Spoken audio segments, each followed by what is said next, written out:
നമസ്കരിക്കുന്നത് ഓർത്തോളൂ. അതുകൊണ്ട് ഭയമില്ലാണ്ട് ഭഗവാനെ സ്വന്തം അച്ഛനായിട്ട് കണ്ടുകൊണ്ട് പ്രാർത്ഥിക്കുക. മഹാദേവന്റെ സ്ഥാനം പ്രപഞ്ചത്തിൽ എന്താന്ന് ചോദിച്ചു കഴിഞ്ഞാൽ എല്ലാവരുടെയും അച്ഛനാണ് അദ്ദേഹം. വാകർത്താവിവ സമ്പ്രത്തോ എന്ന് പറഞ്ഞിട്ട് തുടങ്ങുന്ന ശ്ലോകം ഉണ്ട്. രഘുവംശത്തിന്റെ 1-ാമത്തെ ശ്ലോകം കാളിദാസൻ എഴുതി വെക്കുന്നു. വാക്കും അർത്ഥവും എങ്ങനെ ഒരുമിച്ച് ചേർന്നിരിക്കുന്നുവോ അതുപോലെ ഒരുമിച്ച് ചേർന്നിരിക്കുന്ന ഉമാമഹേശ്വരന്മാരെ, ശ്രീപാർവതി പരമേശ്വരന്മാരെ ജഗത്തിന്റെ മുഴുവൻ മാതാപിതാക്കളായി കണ്ടുകൊണ്ട് ഞാൻ നമസ്കരിക്കണു. അങ്ങനെയാണ് തുടങ്ങുന്നത് രഘുവംശം. അമ്മ അച്ഛൻ എന്ന് പറഞ്ഞാൽ വാക്കും അർത്ഥവും പോലെയാണെന്ന്. ഒരു വാക്കുണ്ടാവണം എന്നുണ്ടെങ്കിൽ അതിനൊരു അർത്ഥം ഉണ്ടാവും നിർബന്ധമായിട്ടും. അർത്ഥം ഉണ്ടാവണം എന്നുണ്ടെങ്കിൽ അതിന് പുറകിൽ ഒരു വാക്കുണ്ടാവണം. അതിനെ തമ്മിൽ പിരിക്കാൻ പറ്റില്ല. അതുപോലെ ഇരിക്കണ രണ്ടുപേരാണ് അവിടെ ഉള്ളത്, അച്ഛനും അമ്മയാണ്. പ്രപഞ്ചത്തിന്റെ മുഴുവൻ അച്ഛന്റെ സ്ഥാനമാണ് ഭഗവാനുള്ളത്. നിങ്ങൾ തമിഴ്നാട്ടിൽ പോയി കഴിഞ്ഞാൽ ഒറ്റ ആളെ അപ്പാ എന്ന് വിളിക്കുള്ളൂ, മഹാദേവനെയാണ്. അദ്ദേഹമാണ് നമ്മുടെയൊക്കെ അച്ഛൻ. കുറച്ചങ്ങോട്ട് പോയി കഴിഞ്ഞാൽ നിങ്ങൾ കോട്ടയം ജില്ലയിലൊക്കെ പോയി കഴിഞ്ഞാൽ അവിടെ ഉള്ള ആൾക്കാരൊക്കെ ശ്രീകോവിൽ വിളിക്ക് നോക്കിയിട്ട് നമ്മൾ എങ്ങനെയാണോ ഭഗവതി അമ്മയെന്ന് വിളിക്കുന്നത് അതുപോലെ ഏറ്റുമാനൂരപ്പനെയും വൈക്കത്തപ്പനെയൊക്കെ അവർ അച്ഛാ അച്ഛാ അച്ഛാ എന്ന് വിളിച്ച് സംസാരിക്കണേക്കാം. കഴിഞ്ഞ ദിവസം ഏതൊരു പ്രഭാഷണത്തിൽ ഇതേപോലെ പറഞ്ഞപ്പോൾ ഒരു കുട്ടി മെസ്സേജ് അയച്ചു, എൻ്റെ അച്ഛൻ പോയി കുറെ വർഷമായിട്ട്, 10-16 വർഷമായിട്ട് എനിക്ക് ഓർമ്മയില്ല എൻ്റെ അച്ഛൻ്റെ മുഖം, പക്ഷെ എനിക്കിപ്പോൾ ഒരു അച്ഛനുണ്ട് മഹാദേവൻ എന്ന് പറഞ്ഞിട്ട് കുട്ടി എനിക്ക് മെസ്സേജ് അയച്ചു. ഇത്രയും വലിയൊരു അനുഗ്രഹം ഒന്നും എനിക്ക് കിട്ടാനില്ല. മഹാദേവൻ അച്ഛനായിട്ട് കാണാൻ. പ്രപഞ്ചത്തിന്റെ മുഴുവൻ അച്ഛനാണ് അദ്ദേഹം. തൻ്റെ കുട്ടികൾ പട്ടിണി കിടക്കുന്നത് താല്പര്യമില്ലാത്തൊരു ഭഗവാനാണ്. അതുകൊണ്ടാണ് അദ്ദേഹത്തെ അന്നദാന പ്രഭു എന്ന് വിളിക്കുന്നത്. നട അടക്കണതിന് മുമ്പ് ഇപ്പോഴും വൈക്കത്ത് പോയിട്ട് കൊടിവിളക്കൊണ്ട് പോകും. പടിപ്പുര വരെ പോയി ചോദിക്കും, എൻ്റെ കുട്ടികൾ ആരെങ്കിലും പട്ടിണി കിടക്കണ്ടോന്ന്. ഏത് ഭഗവാൻ ചെയ്യും അങ്ങനെ? മഹാദേവനല്ലാണ്ട് ആർക്കും ഒരാളും പട്ടിണി കിടക്കരുത്. എല്ലാവരും ഉപേക്ഷിക്കപ്പെട്ടാലും ഞാൻ ആരും ഉപേക്ഷിക്കില്ല. ആ മെന്റാലിറ്റി ഉള്ള ഒരാള്, എല്ലാവരെയും തന്നിലേക്ക് അടുപ്പിക്കുന്ന ഒരാള്, അദ്ദേഹത്തെയാണ് നമ്മൾ ഏറ്റവും കൂടുതൽ ഭയന്നുകൊണ്ടിരിക്കുന്നത്. അല്ലെങ്കിൽ ഭയം ഉണ്ടാക്കാൻ വേണ്ടി ചിലർ പ്രവർത്തിച്ചുകൊണ്ടിരിക്കുന്നത്. ശിവനെ കൂടുതലായിട്ട് അങ്ങോട്ട് ആരാധിച്ചു കഴിഞ്ഞാൽ എന്തോ സംഭവിക്കുന്നത്. മഹാദേവൻ എന്ന് പറഞ്ഞാൽ നമ്മുടെ അച്ഛനാണ്. അദ്ദേഹത്തെ ഭയമില്ലാണ്ട് കാണുക. ഞാൻ എല്ലായിടത്തും പറയുന്ന ഉദാഹരണമാണ് ഒരു കുട്ടി. ആ കുട്ടി ചെറിയൊരു കുട്ടി, ഒരു 5 വയസ്സ് 4 വയസ്സുള്ളൊരു കുട്ടി ഉമ്മറത്തിരുന്ന് കളിക്കുമ്പോൾ ഒരു ഗസ്റ്റ് ആ വീട്ടിലേക്ക് കയറി വന്ന് ആ കുട്ടിയെ എടുക്കാൻ വേണ്ടി ശ്രമിക്കുമ്പോൾ ആ കുട്ടി ഓടുന്നു. ആ കുട്ടിയുടെ അച്ഛൻ ആ കുട്ടിയുടെ പുറകെ ഓടിയിട്ട് എൻ്റെ കുട്ടി വായോ, അച്ഛൻ്റെ സ്വത്ത് വായോ എന്ന് പറഞ്ഞാൽ അതിനിങ്ങനെ എടുക്കാൻ നോക്കുമ്പോൾ ആ കുട്ടി ഓടി ചെന്നിട്ട് അമ്മയുടെ മേത്ത് ഇങ്ങനെ കെട്ടിപ്പിടിച്ചിട്ട് അച്ഛനെ പേടിയാണെന്ന് പറഞ്ഞാൽ ആ അച്ഛൻ്റെ ഉള്ളിൽ ബ്ലേഡ് എടുത്ത് വരയണ പോലെ തോന്നും.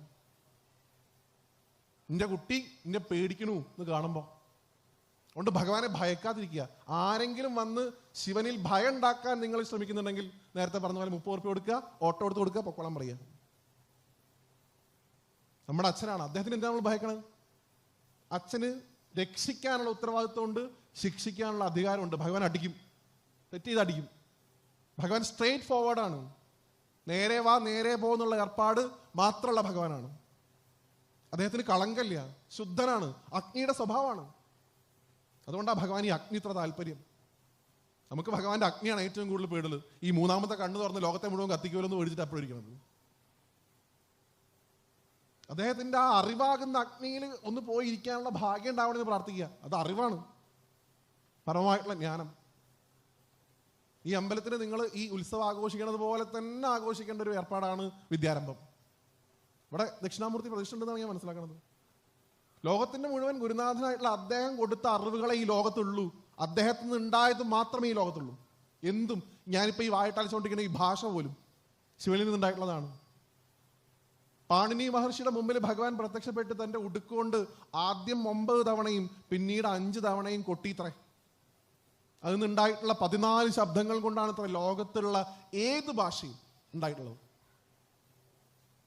വൃത്താവസാനി നടരാജരാജോ നനാദടക്ക നവപഞ്ചവാരം എന്നാണ്. ആദ്യം 9 തവണയും പിന്നെ 5 തവണയും കൊട്ടിന്ന്. ആ കൊട്ടിയ ശബ്ദത്തിൽ നിന്ന് അത്രേ പാണിനി ഭാഷ ഉണ്ടാക്കിയത്. സകല അസുഖങ്ങളുടെയും ഏതൊക്കെ രീതിയിലുള്ള ട്രീറ്റ്മെന്റ് നടക്കുന്നുണ്ടോ, അത് ആയുർവേദം ആയിക്കോട്ടെ, അലോപ്പതി ആയിക്കോട്ടെ, വോട്ടവർ, ഏതൊക്കെയോ സിദ്ധവൈദ്യോ വോട്ടവർ, അതിൻ്റെയൊക്കെ നാഥൻ ഭഗവാനാണ്. അതുകൊണ്ട് അദ്ദേഹത്തെ വൈദ്യനാഥൻ എന്ന് വിളിക്കുന്നു.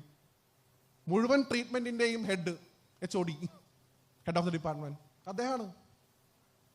സകല കലകളുടെയും നാഥൻ നടരാജൻ എന്നാണ് ഭഗവാനെ വിളിക്കുകയാണ് ചെയ്യുന്നത്, അതും അദ്ദേഹമാണ്.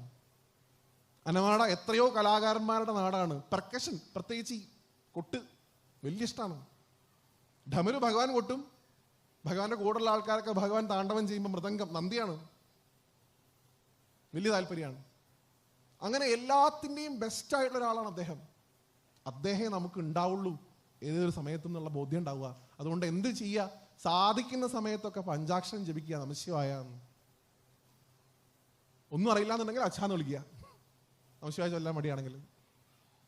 ഈ ഭാഗത്തേക്കൊക്കെ എനിക്ക് അങ്ങനെ അറിഞ്ഞുകൂടാ. നമ്മുടെ ഭാഗത്തേക്കൊക്കെ പാലക്കാട്, വള്ളൂനാട്, മണ്ണാർക്കാട് ഭാഗത്തേക്കൊക്കെ പണ്ടൊക്കെ ഈ സന്ധ്യാനാമം ജപിക്ക് കുട്ടികളെ എന്ന് പറഞ്ഞതേ ഇല്ല.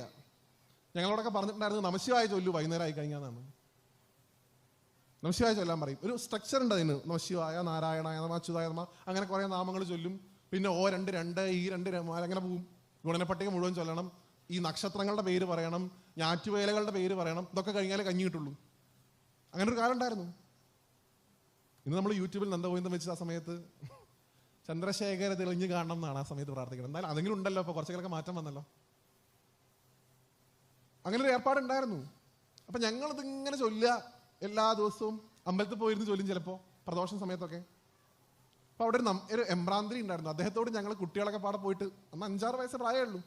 നമുക്ക് എന്തിനും റിട്ടേൺ വേണമല്ലോ, എന്ത് ചെയ്യുകയാണെങ്കിലും ഇങ്ങടെ എന്തെങ്കിലും കിട്ടണം, എന്നാലും നമ്മൾ ചെയ്യുള്ളൂ. അപ്പം ഞങ്ങൾ എംബ്രാന്തിരിയോട് പോയി ചോദിച്ചു, എംബ്രാന്തിരി ഈ നമഃശിവായ ചൊല്ലിയ എന്താ കിട്ടുക? ഇടയ്ക്കിടയ്ക്ക് ചൊല്ലാൻ പറയുന്നുണ്ട്, എല്ലാ ദിവസവും ചൊല്ലാൻ പറയുന്നുണ്ട്, ഉറക്ക ചൊല്ലുമെന്ന് പറയുന്നുണ്ട്. ഈ നമഃശിവായുടെ പ്രാധാന്യം എന്താ? നമഃശിവായ ചൊല്ലിയാൽ എന്ത് കിട്ടും എന്ന് ചോദിച്ചു. ചോദിക്കുന്നത് 5-6 വയസ്സുള്ള ചെറിയ കുട്ടികളാണ്. ഇത് പഞ്ചാക്ഷരാണെന്നും ഇത് ഇന്ന വേദത്തിൽ വരുന്ന മന്ത്രാണെന്നും പറയാൻ ഞങ്ങൾക്കൊന്നും മനസ്സിലാവില്ല. ഞങ്ങൾക്ക് എന്ത് കിട്ടും എന്ന് അദ്ദേഹത്തോട് ചോദിച്ചത്. സാധാരണക്കാർക്ക് മനസ്സിലാവുന്ന ഭാഷ അദ്ദേഹം പറഞ്ഞത് ഞാനിന്ന് പലയിടത്തും പറയാറുണ്ട്. അദ്ദേഹം പറഞ്ഞു, കുട്ടികളെ ഈ നാ എന്ന ശബ്ദം ചൊല്ലിക്കഴിഞ്ഞു കഴിഞ്ഞാൽ നമഃശിവായയിൽ നിങ്ങളുടെ നരകഭയം ഇല്ലാണ്ടാവും. അന്യൻ സിനിമ വന്നപ്പോഴാണ് ഞങ്ങൾക്ക് നരകം എന്താണെന്ന് കുറച്ചുകൂടെ മനസ്സിലായത്. ഈ എണ്ണയിലിട്ട് വറക്കുക, മുടിയുടെ സ്ഥാനത്ത് കൂടെ നടത്തിക്കുക, അങ്ങനെയുള്ള ഏർപ്പാടൊക്കെ ഉണ്ടല്ലോ. നമഃശിവായയിൽ നാ എന്നുള്ള ശബ്ദം ചൊല്ലിക്കഴിഞ്ഞാൽ നരകത്ത് കൊണ്ടുവരില്ല എന്ന് അദ്ദേഹം പറഞ്ഞത്. മാ എന്ന ശബ്ദം ചൊല്ലിക്കഴിഞ്ഞു കഴിഞ്ഞാൽ മരണഭയം ഉണ്ടാവില്ല. അത് പ്രത്യേകിച്ച് വയസ്സായ ആൾക്കാർക്കാ. ഞാൻ ഇന്ന് പോവാറായി, ഞാൻ മറ്റന്നാ പോവും, നാളെ പോകും എന്ന് പറയുന്ന ആൾക്കാരുണ്ടല്ലോ, അങ്ങനെയുള്ള ആൾക്കാരും ചൊല്ലുകയാണ്. ശിവായ എന്നുള്ളതിൽ ഷാ എന്ന ശബ്ദം ഉച്ചരിക്കുമ്പോൾ കുട്ടികളെ ഇങ്ങടെ പേടിച്ചാൽ ശൈശവകാലത്ത് ഉണ്ടാവണ ഭയങ്ങളൊക്കെ ഇല്ലാണ്ടാവും. ഞങ്ങളെ സംബന്ധിച്ചിടത്തോളം അന്ന് ആകെ ഒറ്റ ഭയം ഉണ്ടായിരുന്നുള്ളൂ. ഒന്ന് കണക്ക്, 2 ചൊവ്വയും വെള്ളിയും മറ്റേ സാധനം വരുമെന്ന്, വെള്ള സാരി എടുത്തിട്ട് പാട്ട് പാടിയിട്ട് ഒരാൾ വരില്ലേ, എമ്മ. ഈ 2 ഭയം ഉണ്ടാവില്ല. ഷാ എന്നുള്ള ശബ്ദം ചൊല്ലിക്കഴിഞ്ഞാൽ ശൈശവകാലത്ത് ഉണ്ടാവണ ഭയങ്ങൾ മുഴുവൻ തീർന്നു എന്നാണ്. വാ എന്ന അക്ഷരം ഉച്ചരിക്കുമ്പോൾ വാർദ്ധക്യകാലത്ത് ഉണ്ടാവുന്ന ഭയങ്ങളും ഇല്ലാണ്ടാവത്രേ. എൻ്റെ അമ്മമ്മയൊക്കെ പറയായിരുന്നു, ഞാൻ മരിച്ചുപോയ അമ്മയെ കാണാൻ തുടങ്ങിയ കുട്ടിയെന്നൊക്കെ. അങ്ങനെയുള്ള ഭയങ്ങളുണ്ടല്ലോ. മുത്തശ്ശൻ വന്നിട്ട് എന്താ വരാറായില്ലെന്ന് ചോദിക്കണു. അങ്ങനെയുള്ള ഭയങ്ങളൊക്കെ വാ എന്ന അക്ഷരം ഉച്ചരിക്കുന്നതോടുകൂടി ഇല്ല എന്നാ. യാ എന്ന ശബ്ദത്തോടു കൂടി നിങ്ങളൊക്കെ നാളെ അല്ലെങ്കിൽ മറ്റന്നാ വരുന്ന പ്രതീക്ഷിച്ചിരിക്കുന്ന യമൻ അദ്ദേഹത്തെയും ഭയക്കേണ്ടതില്ല. യമഭയം ഇല്ലാണ്ടാവുന്നു എന്നുവെച്ചാൽ നരകഭയം തൊട്ട് യമഭയം വരെയും, ശൈശവകാലത്തുള്ള ഭയം തൊട്ട് വാർദ്ധക്യകാലത്തുള്ള ഭയം വരെയും എന്തൊക്കെ ഭയം ഈ യൂണിവേഴ്സിലുണ്ടോ അതൊക്കെ മാറാൻ ഒറ്റത്തവണ നമഃശിവായം ചൊല്ലിയാൽ മതി എന്നാണ്. അതാണ് മന്ത്രത്തിന്റെ പ്രാധാന്യം. അത് ഞങ്ങൾക്ക് പറഞ്ഞത്, അത് കുട്ടികളാകുമ്പോൾ പറഞ്ഞതാ. ഇന്നിപ്പോൾ അങ്ങനെ പറഞ്ഞു കൊടുത്തിട്ട് കാര്യമില്ല. നാന്ന് ചൊല്ലിക്കഴിഞ്ഞാൽ ചോക്ലേറ്റ് എന്നൊക്കെ പറഞ്ഞാൽ ചൊല്ലിന്നിരിക്കും ചില ആൾക്കാർ. അങ്ങനെങ്കിലും ചൊല്ലട്ടെ. കാരണം പഞ്ചാക്ഷരം എന്ന് പറയുന്നത് വൃത്തിക്ക്, ഒറ്റത്തവണ വൃത്തിക്ക് ചൊല്ലിക്കഴിഞ്ഞാൽ പ്രപഞ്ചത്തിൽ കിട്ടാത്തതായിട്ടൊന്നുമില്ല എന്ന് ആചാര്യന്മാർ പറയാറുള്ളത്. ഒറ്റത്തവണ ചൊല്ലിയാൽ മതി അത്രേ. പക്ഷെ മഹാദേവനുള്ള ഒരു പ്രശ്നം എന്ന് പറയാൻ പാടില്ല, അത് ഭഗവാന്റെ ക്വാളിറ്റിയാണ്. എന്നോട് നിങ്ങൾ ദേഷ്യം തോന്നരുത്. ഭഗവാനോട്, നമ്മുടെ അച്ഛനാണ് ഭഗവാൻ. ഞാൻ നേരത്തെ പറഞ്ഞു, എന്താവശ്യം ഉണ്ടെങ്കിലും ഭഗവാനോട് ചോദിച്ചോളുക. പൈസ വേണമെങ്കിൽ പൈസ വേണമെന്ന് പറയുക. അസുഖം മാറ്റണമെങ്കിൽ ഭഗവാനെ അസുഖം മാറ്റി തരണമെന്ന് പറയുക. കല്യാണം നടക്കണമെങ്കിൽ കല്യാണം നടത്തി തരണേ ഭഗവാൻ എന്ന് പറയുക. കുട്ടി ഉണ്ടാവണമെന്നുണ്ടെങ്കിൽ നല്ല സന്താനങ്ങളെ തന്ന് അനുഗ്രഹിക്കണമെന്ന് പറയുക. ഒക്കെ ചോദിച്ചു വാങ്ങുക. കണ്ടറിഞ്ഞും ഭഗവാൻ തരും. പക്ഷേ ഒരു ഇളനീർധാര കൊടുത്തിട്ട് ഭഗവാനെ എനിക്കിത് ചെയ്തു തരണമെന്ന് പറയരുത് ദയവായിട്ട്. ഒരു പാൽപ്പായസം നേദിച്ചിട്ട് ഭഗവാനെ ഞാനിതാ പാൽപ്പായസം തന്നിരിക്കണു, എനിക്ക് അതിന് പകരമായിട്ട് ഇത് ചെയ്തു തരണമെന്ന് പറയരുത്. ഒരു പിൻവിളക്ക് കത്തിച്ചിട്ട് ഭഗവാനെ ഞാനിതാ പിൻവിളക്ക് കത്തിച്ചിരിക്കണു, നാളെ മുതൽ എനിക്ക് PSC എളുപ്പമാവണേ എന്ന് പറയരുത്. മക്കൾ ചോറ് കൊടുക്കുക, സ്നേഹത്തോടെ കൊടുക്കുക. ഇത് അച്ഛൻ കഴിച്ച് സന്തോഷിക്കൂ. അല്ലെങ്കിൽ ഈ ഡ്രസ്സ് അച്ഛൻ ഇട്ടിട്ട് വരൂ, ഞാനൊന്ന് കാണട്ടെ. അതാണ് മകൻ്റെ ആഗ്രഹം, മക്കളുടെ ആഗ്രഹം. അല്ലാണ്ട് എൻ്റെ കയ്യിൽ നിന്ന് ഷർട്ട് വാങ്ങിക്കഴിഞ്ഞ അച്ഛൻ നാളെ എനിക്ക് 10 പട്ടുസാരി തരുന്നല്ലോ. ഈ ഊണ് കഴിഞ്ഞാൽ നാളെ സ്വത്തിൻ്റെ പകുതി എനിക്ക് എഴുതി തരും എന്ന് കരുതിയിട്ടല്ലല്ലോ നമ്മൾ ഊണ് വിടുമ്പോളെ.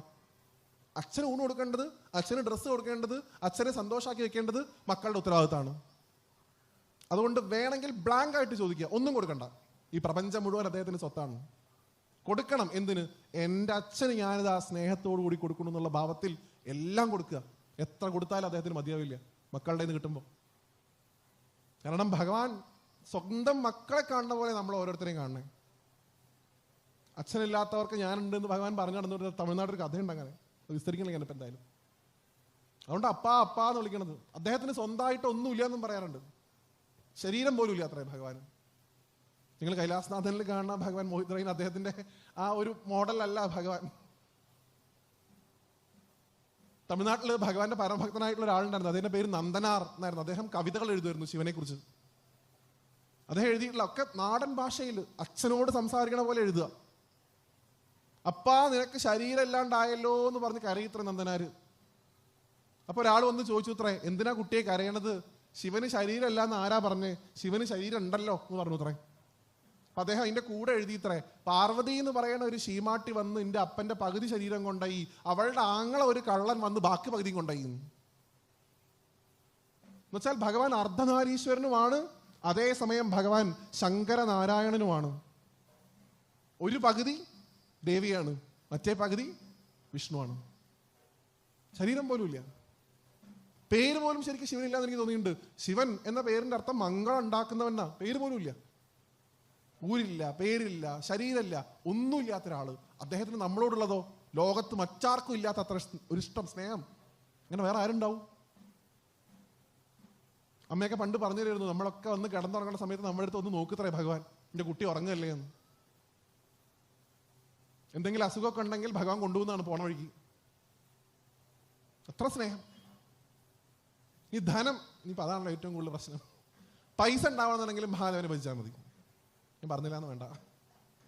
എല്ലാവരും ഇപ്പൊ ഗുരുവായൂരപ്പൻ്റെക്ക് ഓടുക, അവിടെയാണല്ലോ കോടിക്കണക്കിന് ഇരിക്കണത് എന്ന് വെച്ചിട്ട്. നാരായണ ചാൽ ശിവനെ ഭജിച്ചാൽ കിട്ടുന്നത്ര ധനം മറ്റൊരു ദേവതയ്ക്കും ലഭിക്കില്ല എന്ന് പോലും ശിവന്റെ ഭക്തി പ്രസ്ഥാനക്കാർ പറയാറുണ്ട്. ഒരു ചെറിയ കഥ പറയാം, അധികം സമയം ഞാൻ എടുക്കില്ല. ഒരു കള്ളന്റെ കഥയുണ്ട്. ഇതൊരു നാടോടി കഥയാണ്. ഒരു കള്ളൻ ഒരു നാട്ടിൽ എല്ലാ ക്ഷേത്രങ്ങളിലും കക്കാൻ കയറി ഇത്രേ. അപ്പൊ അയാള് വിഷ്ണുവിന്റെ അമ്പലത്തിൽ കയറി, ദേവിയുടെ അമ്പലത്തിൽ കയറി, ഗണപതിയുടെ അമ്പലത്തിൽ കയറി. ഇവിടെ നിന്നൊക്കെ അയാൾക്ക് വേണ്ടുവോളം സ്വർണവും മറ്റു വസ്തുക്കളും കിട്ടി.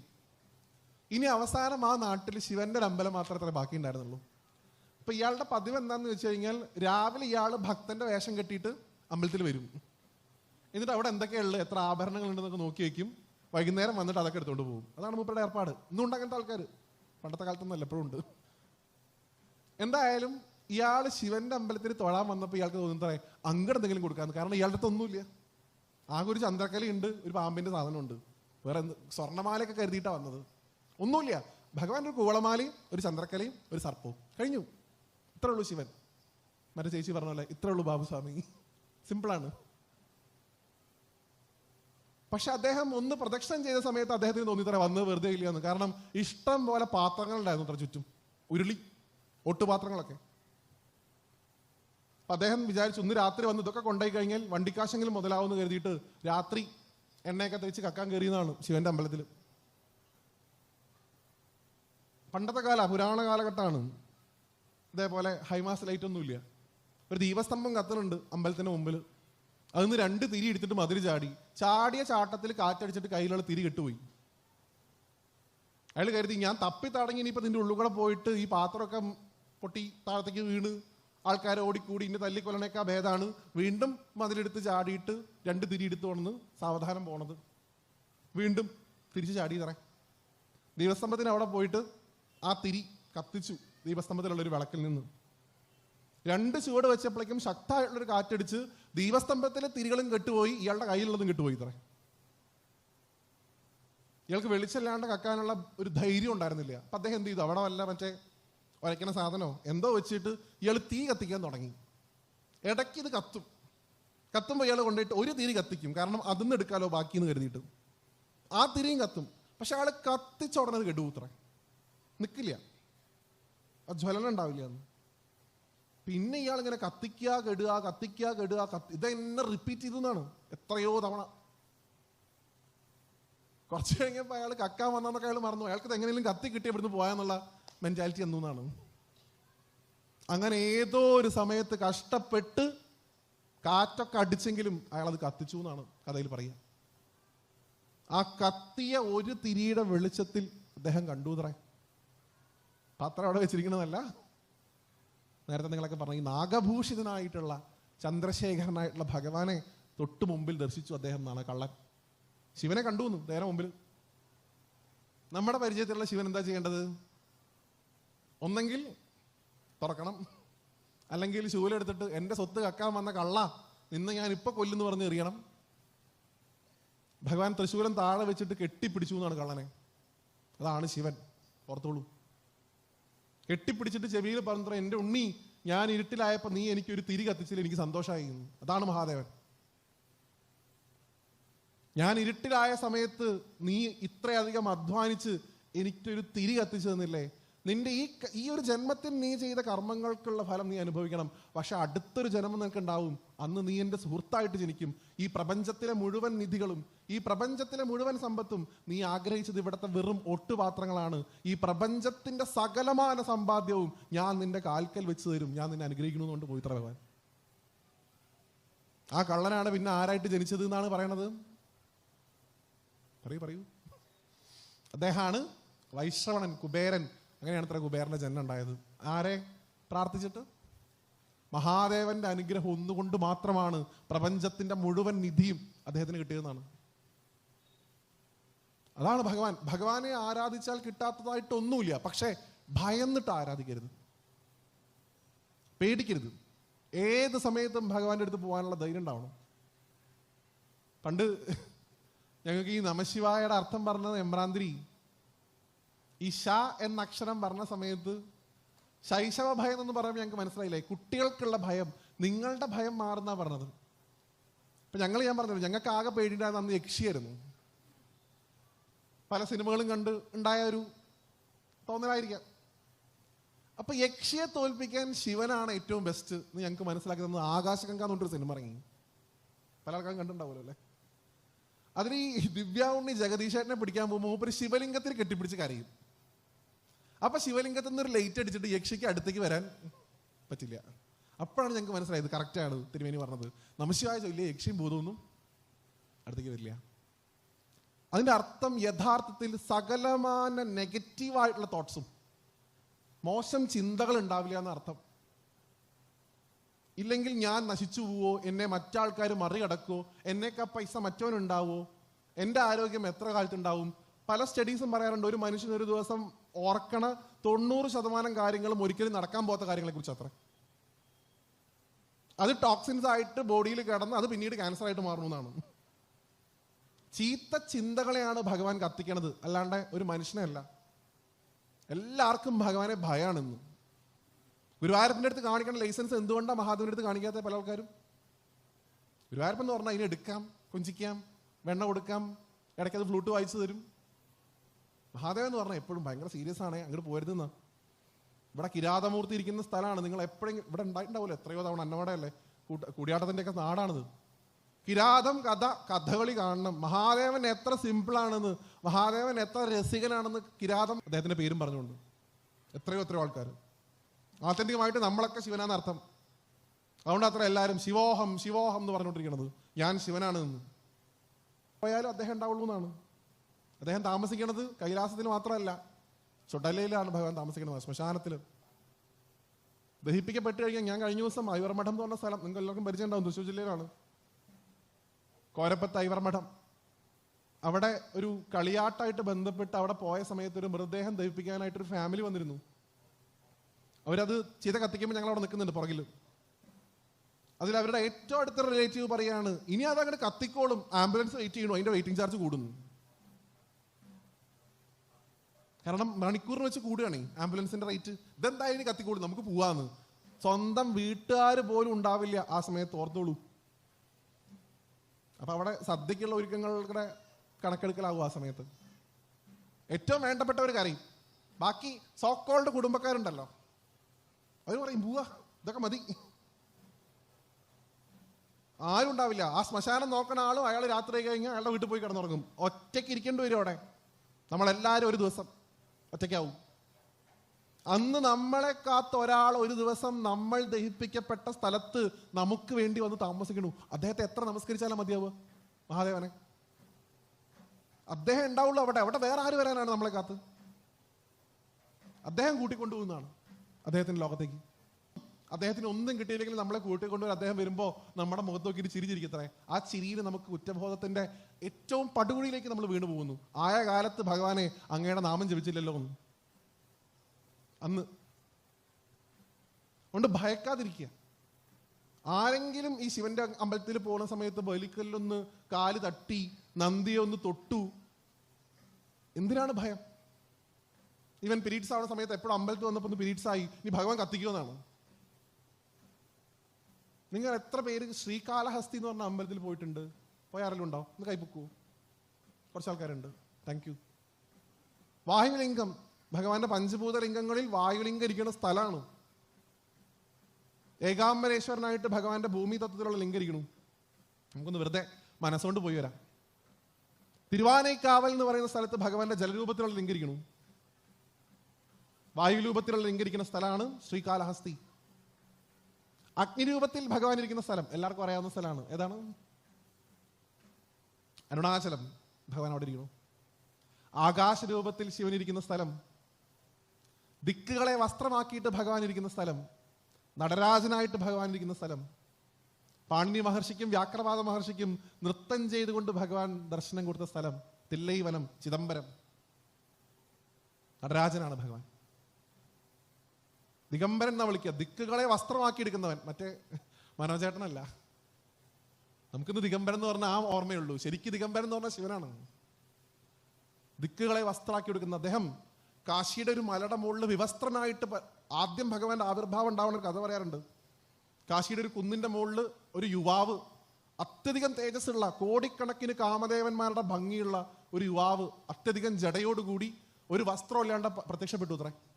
താഴെ ഇരുന്ന് യാഗം ചെയ്യണ ബ്രാഹ്മണരുടെ ഭാര്യമാർക്കൊക്കെ അദ്ദേഹത്തെ കണ്ടിട്ട് മോഹം ഉണ്ടായി. അപ്പൊ അദ്ദേഹത്തെ വധിക്കാനായിട്ട് ബ്രാഹ്മണർ യാഗം ചെയ്തിട്ട് ആദ്യം ഒരു ആനയെ സൃഷ്ടിച്ചു അത്രേ. ആനയെ ഭഗവാന്റെ അടുത്തേക്ക് കൊല്ലാൻ വേണ്ടി പറഞ്ഞിട്ടു. ഭഗവാൻ ഒറ്റയടിക്ക് ആനയെ കൊന്നിട്ട് അതിന്റെ തോലെടുത്തിട്ട് ഭഗവാൻ പുതച്ചു എന്നാണ്. അത് കഴിഞ്ഞിട്ട് അവരൊരു യാഗം ചെയ്തിട്ട് ഒരു പുലിയെ ഉണ്ടാക്കി ഇത്രേ. പുലിയെ ഭഗവാന്റെ അടുത്തേക്ക് പറഞ്ഞയച്ചു. ഒറ്റയടിക്ക് അതിനെ കൊന്നിട്ട് അതിന്റെ തോല് പറിച്ചെടുത്ത് ഉടുത്തിട്ട് ഇങ്ങനെ നിന്നു ഇത്രേ. ശിവലിംഗത്തിൽ ഭഗവാന്റെ നടരാജഭാവത്തിൽ ഭഗവാൻ എങ്ങനെയാണ് നിൽക്കുക അതുപോലെ നിന്നു കൊടുത്തു. അപ്പോഴാണ് മനസ്സിലായത് മോളിരിക്കുന്ന ആളാരാന്ന്. അതാണ് ഭഗവാന്റെ ആവിർഭാവം ഉണ്ടായ കഥ പറയും. അപ്പൊ ഞാൻ പറഞ്ഞു വന്നത് ശ്രീകാലഹസ്തി. ആരെങ്കിലും ശിവനെ ഭയക്കുണ്ടെങ്കിൽ ശ്രീകാലഹസ്തിയുടെ കഥ കേൾക്കുക. ഇപ്പം അടുത്തൊരു സിനിമയായിട്ട് വന്നിട്ടുണ്ടായിരുന്നു. പ്രിയപ്പെട്ട ലാലേട്ടനാണ് അതിൽ ശിവനായിട്ട് അഭിനയിച്ചത്. ഒരു കാട്ടാളൻ, അദ്ദേഹം വേട്ട കഴിഞ്ഞ് പോണ സമയത്ത് അദ്ദേഹത്തിന്റെ വേട്ട കഴിഞ്ഞിട്ടുള്ള യാത്രയിൽ കാട്ടിലൊരു ശിവലിംഗം കണ്ടു എന്നാണ്. കണ്ടപ്പോൾ അതിനോട് എന്തോ ഒരു അടുപ്പം തോന്നി. ഏതോ ജന്മകാലത്ത് താൻ തന്നെ ആരാധിച്ചിരുന്ന ശിവലിംഗാണെന്ന് തോന്നി. കാട് മൊത്തം വെട്ടിത്തെളിച്ചു. ഊരിലെ മൂപ്പൻ ശിവനെ പൂജിക്കുന്നത് കണ്ടിട്ടുണ്ട്. നിർമാല്യമൊക്കെ വാരി കഴിഞ്ഞു കഴിഞ്ഞാൽ പിന്നെ അഭിഷേകമാണ്. ശിവനെ നിനക്ക് ഞാൻ ധാര നടത്തിത്തരാന്ന് പറഞ്ഞിട്ട് ഒരു പൊട്ടിയ കുടം എടുത്തിട്ട് അദ്ദേഹം ഓടിത്രേ അടുത്തുള്ള ഒരു ജലാശയത്തിലേക്ക്. അവിടെ നിന്ന് വെള്ളം മുക്കി കൊണ്ടുവരുന്ന സമയത്ത് ഓട്ടുള്ള കുടമാണ്. വെള്ളം മുഴുവൻ ചോർന്നു പോയി. ശിവലിംഗത്തിന്റെ അടുത്തേക്ക് എത്തിയപ്പോൾ തുള്ളി വെള്ളമില്ല. കുട എടുത്ത് വലിച്ചെറിഞ്ഞു. ശിവനെ ഞാൻ ഇപ്പൊ വെള്ളം കൊണ്ടുവരാന്ന് പറഞ്ഞിട്ട് കൈകൊണ്ട് കോരി ഓടാൻ തുടങ്ങി. ഓടുന്ന ഓട്ടത്തിന്റെ ഇടയിലും കൈയിന്റെ ഇടയിലും ദ്വാരകത്തിന്റെ ഇടയിലും അതും പോയി. പിന്നെ മൂപ്പർ ഒരു ടെക്നിക്കേ കണ്ടുള്ളൂ. നേരെ വെള്ളത്തേക്ക് എടുത്ത് ചാടി വായ തുറന്നു പിടിച്ചു. വായയിൽ മുഴുവൻ വെള്ളം കൊണ്ടുവന്നു. ഓടി ശിവലിംഗത്തിന്റെ അടുത്തേക്ക് മുകളിലേക്ക് നോക്കിയിട്ട് ഒറ്റ തുപ്പ് കൊടുത്തു. ഭഗവാൻ ഇതാ എന്റെ ധാരാന്ന്. ഏത് ശിവൻ കത്തിച്ചു മൂപ്പരെ? ഏത് ശിവൻ വന്ന് കുത്തി ശൂലം കൊണ്ട്? അങ്ങനെ എത്രയോ തവണ കൊണ്ടുവന്ന് തുപ്പിന്നാണ്. സന്തോഷിക്കുന്നു പറഞ്ഞിട്ട് ശിവലിംഗത്തിന്റെ മുകളിലേക്ക് തുപ്പി ആ കാട്ടാളൻ. ധാര കഴിഞ്ഞപ്പോൾ ചോദിച്ചു, സന്തോഷമായോ? ഭഗവാൻ ഒന്നും പറയണമെന്നില്ല. ശിവലിംഗം അങ്ങനെ ഇരിക്കുന്നുണ്ട്. ഞാൻ നിനക്ക് പുഷ്പാഞ്ജലി കഴിക്കാന്ന് പറഞ്ഞിട്ട് ഒരു മന്ത്രം അറിയില്ല. പുറകിലൊരു മരം നിൽക്കണ്ടായിരുന്നു. അത് പിടിച്ച് കുലുക്കി കുറെ പൂടുത്ത് താഴത്തേക്ക് വീണു. ഇതാണ് എന്റെ അർച്ചന, സ്വീകരിക്കണേന്ന് പറഞ്ഞു. നിന്റെ അഭിഷേകവും കഴിഞ്ഞു, പുഷ്പാഞ്ജലിയും കഴിഞ്ഞു. മൂപ്പൻ നിനക്ക് ഭക്ഷണം തരണം ഞാൻ കണ്ടിട്ടുണ്ട്. ഇതാ ശിവനെ ഭക്ഷണം എന്ന് പറഞ്ഞ് അദ്ദേഹം വേട്ടയാടി കൊണ്ടുവന്ന മാംസം ഭഗവാൻ നേദിച്ചു എന്ന്. ഏത് ശിവൻ കഴിക്കാതിരുന്നു? മക്കൾ സന്തോഷത്തോടുകൂടി സ്നേഹത്തോടുകൂടി കൊടുത്താൽ അച്ഛൻ കഴിക്കും എന്താണെങ്കിലും. തിരുനാവായ കുംഭമേള മഹാമകം നടന്ന സമയത്ത് അഘോരികളായിട്ടുള്ള സന്യാസിമാർ വന്നിരുന്നു. അവരോട് ചോദിക്കുക, നിങ്ങൾ മാംസം കഴിക്കുമെന്ന് ചോദിക്കുമ്പോൾ അവർ പറയും കഴിക്കും. എന്തേ ചോദിക്കും? അതും ഞങ്ങൾക്ക് ശിവനാണ്.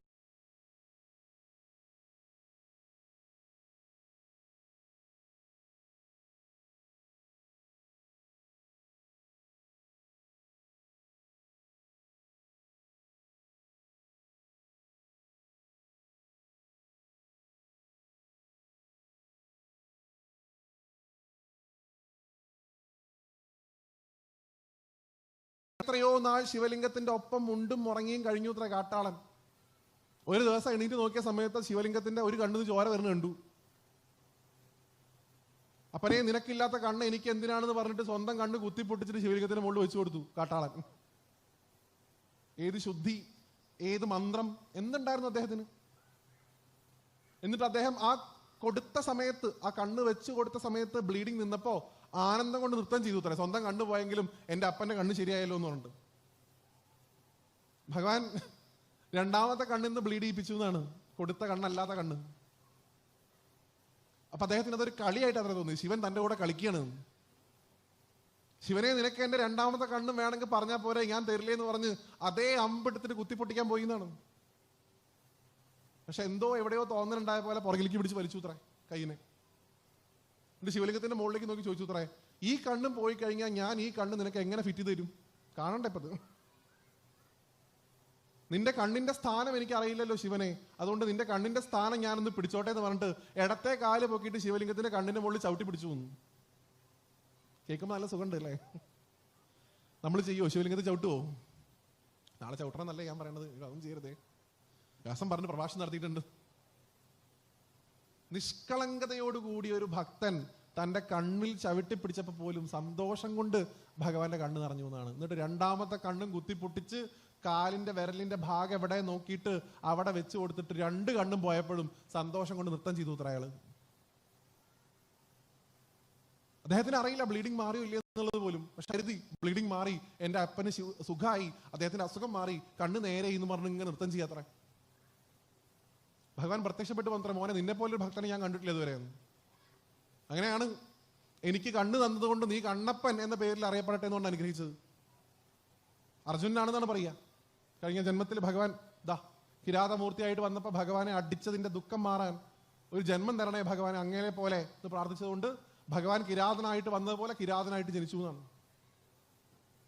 അതുകൊണ്ടാണ് ഞാൻ പറഞ്ഞത്, ഭഗവാനെ ഭയക്കാതിരിക്കുക. ഭയക്കാതെ എന്ത് ചെയ്താലും ഭഗവാൻ സന്തോഷിക്കും. എന്തും, എത്ര വലിയ തെറ്റും ഭയക്കരുത്. അടിക്കണത് നോക്കൂ, ശിക്ഷ വേറെ, നശിപ്പിക്കുന്നത് വേറെ. അത് രണ്ടായിട്ട് കാണും. അച്ഛനെ ശിക്ഷിക്കാനുള്ള എല്ലാ അധികാരവും ഉണ്ട്. ഭഗവാൻ ശിക്ഷിക്കും. തെറ്റ് ചെയ്ത ആൾക്കാരെ ശിക്ഷിക്കുക എന്നുള്ളത് ഭഗവാൻ ഒരു കടമയാണ് അച്ഛൻ്റെ. അത് ചെയ്യാതിരിക്കുക എങ്ങനെ അച്ഛൻ?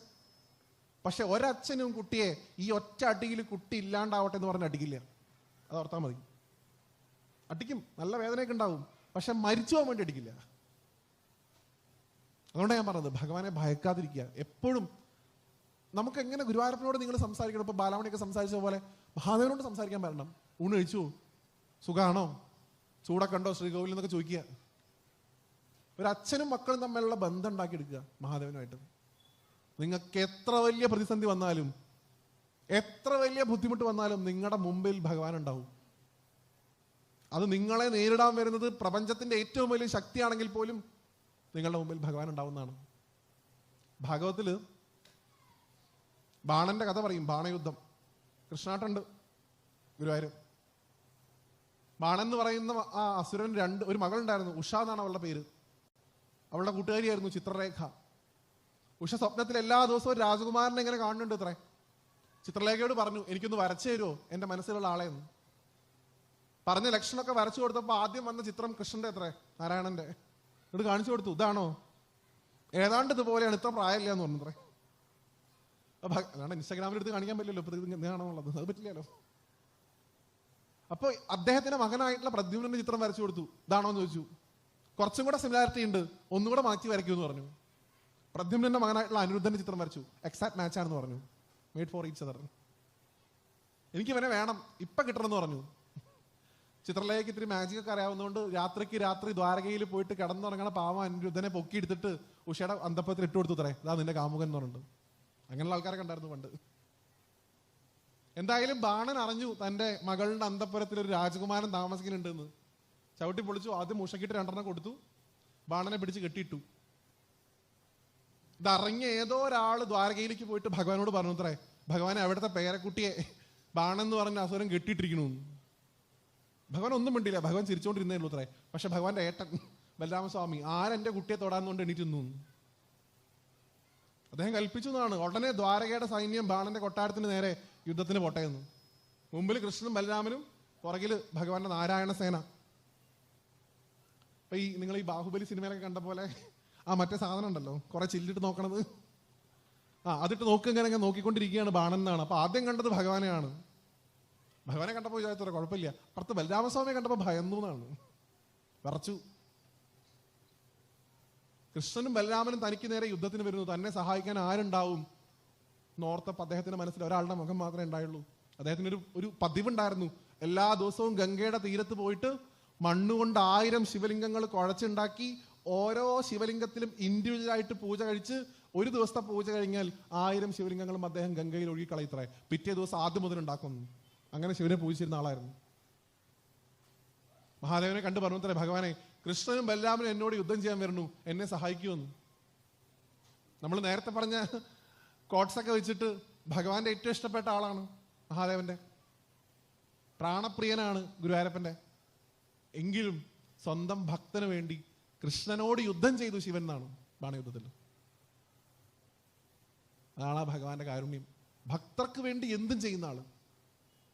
ആവശ്യമില്ലാത്തതൊക്കെ അദ്ദേഹം എടുത്തിട്ട് ആവശ്യമുള്ളതൊക്കെ നമുക്ക് എടുത്തു തരും. പാലാഴി കടഞ്ഞ സമയത്ത് ഉച്ചൈശ്വരസ് എന്നുള്ള കുതിരയും പാരിജാത വൃക്ഷവും അമൃതൊക്കെ ഉണ്ടായപ്പോൾ അടിയായിരുന്നു. ഞങ്ങൾക്ക് വേണമെന്നുണ്ട്, മഹാലക്ഷ്മി ഉൾപ്പെടെ. കാളകൂടം വന്നപ്പോൾ ആർക്കും വേണ്ടായിരുന്നു. ധാരാച്ചെടുത്തോട്ടെ എന്ന് പറഞ്ഞത്. അതെടുക്കാൻ ഒരാളെ ഉണ്ടായിരുന്നുള്ളൂ. അതുകൊണ്ടാണ് നമ്മുടെ നാട്ടിൽ ഇന്നിപ്പോ സൊസൈറ്റിയൊക്കെ ഇത്തിരി പ്രോഗ്രസീവാണ്. നാട്ടുകാരെന്ത് പറയുന്നു കരുതിയിട്ടെങ്കിലും അങ്ങനെയൊന്നും ചെയ്യില്ല. പണ്ട് ആർക്കും വേണ്ടാത്ത ആൾക്കാർ നമ്മുടെ നാട്ടിലും നമ്മുടെ വീട്ടിലും ഉണ്ടായിരുന്നു. പ്രായമായ ആൾക്കാർ, മുത്തശ്ശന്മാരും മുത്തശ്ശിമാരും. അവരാർക്കും വേണ്ടാതായിരുന്നൊരു കാലം ഉണ്ടായിരുന്നു. ഒരു മുറിയുടെ ഉള്ളിൽ അവർ കഴിഞ്ഞിരുന്നൊരു കാലം. അതുകൊണ്ടാ അവർ പ്രാർത്ഥിച്ചത് ഭഗവാനോട്, എന്ത്, ഈ വീട് ഞങ്ങൾക്കൊരു നരകമായിരിക്കുന്നു ഭഗവാനെ, ഈ നരകത്തിൽ നിന്ന് എന്നെ കരകയറ്റിയിടണം, തിരുവൈക്കം വാഴും ശിവശംഭോ. ആരുമില്ലാത്ത ഞങ്ങൾക്ക് അങ്ങുണ്ടല്ലോ, ഞങ്ങൾ എടുത്തോളണേന്ന്. മഹാദേവൻ എന്ന് പറഞ്ഞാൽ കൽപ്പവൃക്ഷാണ്. എന്ത് ചോദിച്ചാലും തരുന്ന ആളാണ്. ഞാൻ പറഞ്ഞു, വിധിയെപ്പോലും ഭഗവാൻ മാറ്റുന്നു. പക്ഷേ അവസാനിപ്പിക്കുന്നതിന് മുമ്പ് ചോദിച്ചത് കിട്ടണം എന്നുണ്ടെങ്കിൽ you have to work hard. അത്യധികം കഠിനാധ്വാനം ചെയ്യണം ഭഗവാൻ എന്തെങ്കിലും തരണം എന്നുണ്ടെങ്കിൽ. ചെയ്തു കഴിഞ്ഞാൽ നിങ്ങൾ എന്ത് പ്രതീക്ഷിച്ചോ അതിന്റെ 100 ഇരട്ടി 1000 ഇരട്ടി തന്നെ അനുഗ്രഹിക്കും. ഒരാൾക്കും ഒരു സാധനവും വെറുതെ കൊടുത്ത പാരമ്പര്യം ശിവനില്ല. വെറുതെ ഇങ്ങനെ നടക്കുകയാണല്ലോ, അത് കൊണ്ടേക്കോളൂ, അങ്ങനെ ഏർപ്പാടില്ല. നിങ്ങൾക്ക് എടുക്കാം ഉദാഹരണങ്ങൾ. രാമായണത്തിലെ പ്രസിദ്ധമായിട്ടുള്ള ഭാഗം, ജടായുവിന്റെ ചിറകരിയുന്ന രാവണൻ. ജടായുവിന്റെ ചിറകുകൾ രാവണൻ വെട്ടിവീഴ്ത്തുന്ന ആയുധം, അതിന്റെ പേര് എന്താ പേര്? AK-47 ഒന്നും പറയല്ലോ മോനെ. എന്താ അതിന്റെ പേര്? ഞങ്ങൾക്ക് മറ്റേ പബ്ജിത്തെ ഗണ്ണുകളുടെ M46 അങ്ങനെ കുറച്ച് സാധനങ്ങളുണ്ടല്ലോ അല്ലെ. ചന്ദ്രഹാസം എന്നാണ് ആ വാളിന്റെ പേര്. അത് ആര് രാവണന് കൊടുത്തു? ശിവൻ കൊടുത്തു. എപ്പോ? എല്ലാ ദിവസവും അങ്ങനെ കൈലാസത്തേക്ക് വന്നപ്പോ, കുറെ കാലമായില്ലേ രാവണ വരണു, ഇത് ഞാൻ ഇവിടെ എടുത്തു വെച്ചിട്ട് കുറച്ച് ദിവസം ആയി, കൊണ്ടേക്കോളൂ. അങ്ങനെയല്ല, കൈലാസം എടുത്ത് പൊക്കി കാണിച്ചു കൊടുത്തു ഭഗവാന്. എന്നെ കൊണ്ട് ഇത് താങ്ങാൻ സാധിക്കും ഭഗവാനെ, ഐ ഹാവ് ദ കാപ്പബിലിറ്റി, എനിക്കിത് വാങ്ങാനുള്ള കഴിവുണ്ടെന്ന് കാണിച്ചു കൊടുത്തു ഭഗവാന്. ഭഗവാൻ പെരുവിരൽ ഒന്ന് പ്രസ് ചെയ്ത് കൈ ചതഞ്ഞുപോയി. അത് വലിച്ചെടുത്ത് ഈ ഞരമ്പൊക്കെ കമ്പികളാക്കി തന്ത്രികളാക്കി അത് മീട്ടിപ്പാടി ശിവതാണ്ഡവ സ്തോത്രം എന്നാണ്. ജടാകടാഹ സംഭ്രമ, നിങ്ങൾക്ക് എല്ലാവർക്കും അറിയാവുന്നതാണ്. അപ്പ വന്ന് കൊടുത്ത ആയുധാണ് ചന്ദ്രഹാസം. അധ്വാനിച്ചപ്പോ, എടുത്ത് പൊക്കി കാണിച്ചു കൊടുത്തപ്പോ, ഭഗവാനെ എനിക്ക് അധ്വാനിക്കാനുള്ള ഒരു മനസ്സുണ്ട് എന്ന് തെളിയിച്ചപ്പോ അപ്പഴാ കൊടുത്തത്. ഇവിടെ ഇരിക്കണം ഭഗവാൻ, കിരാതമൂർത്തിയാണ്. നിങ്ങൾ ഏത് കഥയിൽ കേട്ടു പ്രിയപ്പെട്ടവരെ? അർജുനന് ഭഗവാൻ തപസ് കഴിഞ്ഞപ്പോ, ഇതാ അർജുന പാശുപതം. എങ്ങനെയുണ്ടോ? അർജുനുമായിട്ട് ഭഗവാൻ യുദ്ധം ചെയ്തു. ഒന്നാമത് ഈഗോ ഇല്ലാണ്ടാക്കി. ഞാൻ എന്ന ഭാവം കളഞ്ഞിട്ടേ ശിവൻ എന്തും തരുള്ളൂ. ഞാൻ എന്ന ഭാവമുള്ള ആൾക്ക് ഒരു വസ്തു കൊടുക്കില്ല. ആദ്യം അതെടുത്ത് കളഞ്ഞു. 2, ഞാൻ ഈ അസ്ത്രം കൊടുത്താൽ അത് ഉപയോഗിക്കാനുള്ള ശേഷി അവനുണ്ടോ? ഭഗവാനായിട്ട് യുദ്ധം ചെയ്യുന്നു അർജുനൻ. ആലോചിച്ച് നോക്കൂ. കിരാതൻ കഥയിലുണ്ട് അത്. ഭഗവാൻ മഹാദേവൻ അർജുനെ ഇങ്ങനെ കളിപ്പിക്കുന്നത് പോലെ അങ്ങോട്ടും ഇങ്ങോട്ടും ഓടിക്കണത്. അതിൽ നല്ല രസമായിട്ടൊക്കെ കിരാതൻ കഥയിൽ കുറച്ചുകൂടെയൊക്കെ ഓവറായിട്ട് കാണിക്കും. ഭഗവാന്റെ തലക്കിട്ട് അടിക്കും ഗാണ്ഡീവം കൊണ്ട് അർജുനൻ. അപ്പൊ പാർവതി കൈ കൊട്ടും, ഗംഗയ്ക്ക് അടി കിട്ടിയില്ലെന്നൊക്കെ പറഞ്ഞിട്ട് അങ്ങനെ കുറെ ഏർപ്പാടൊക്കെ ഉണ്ടായില്ല.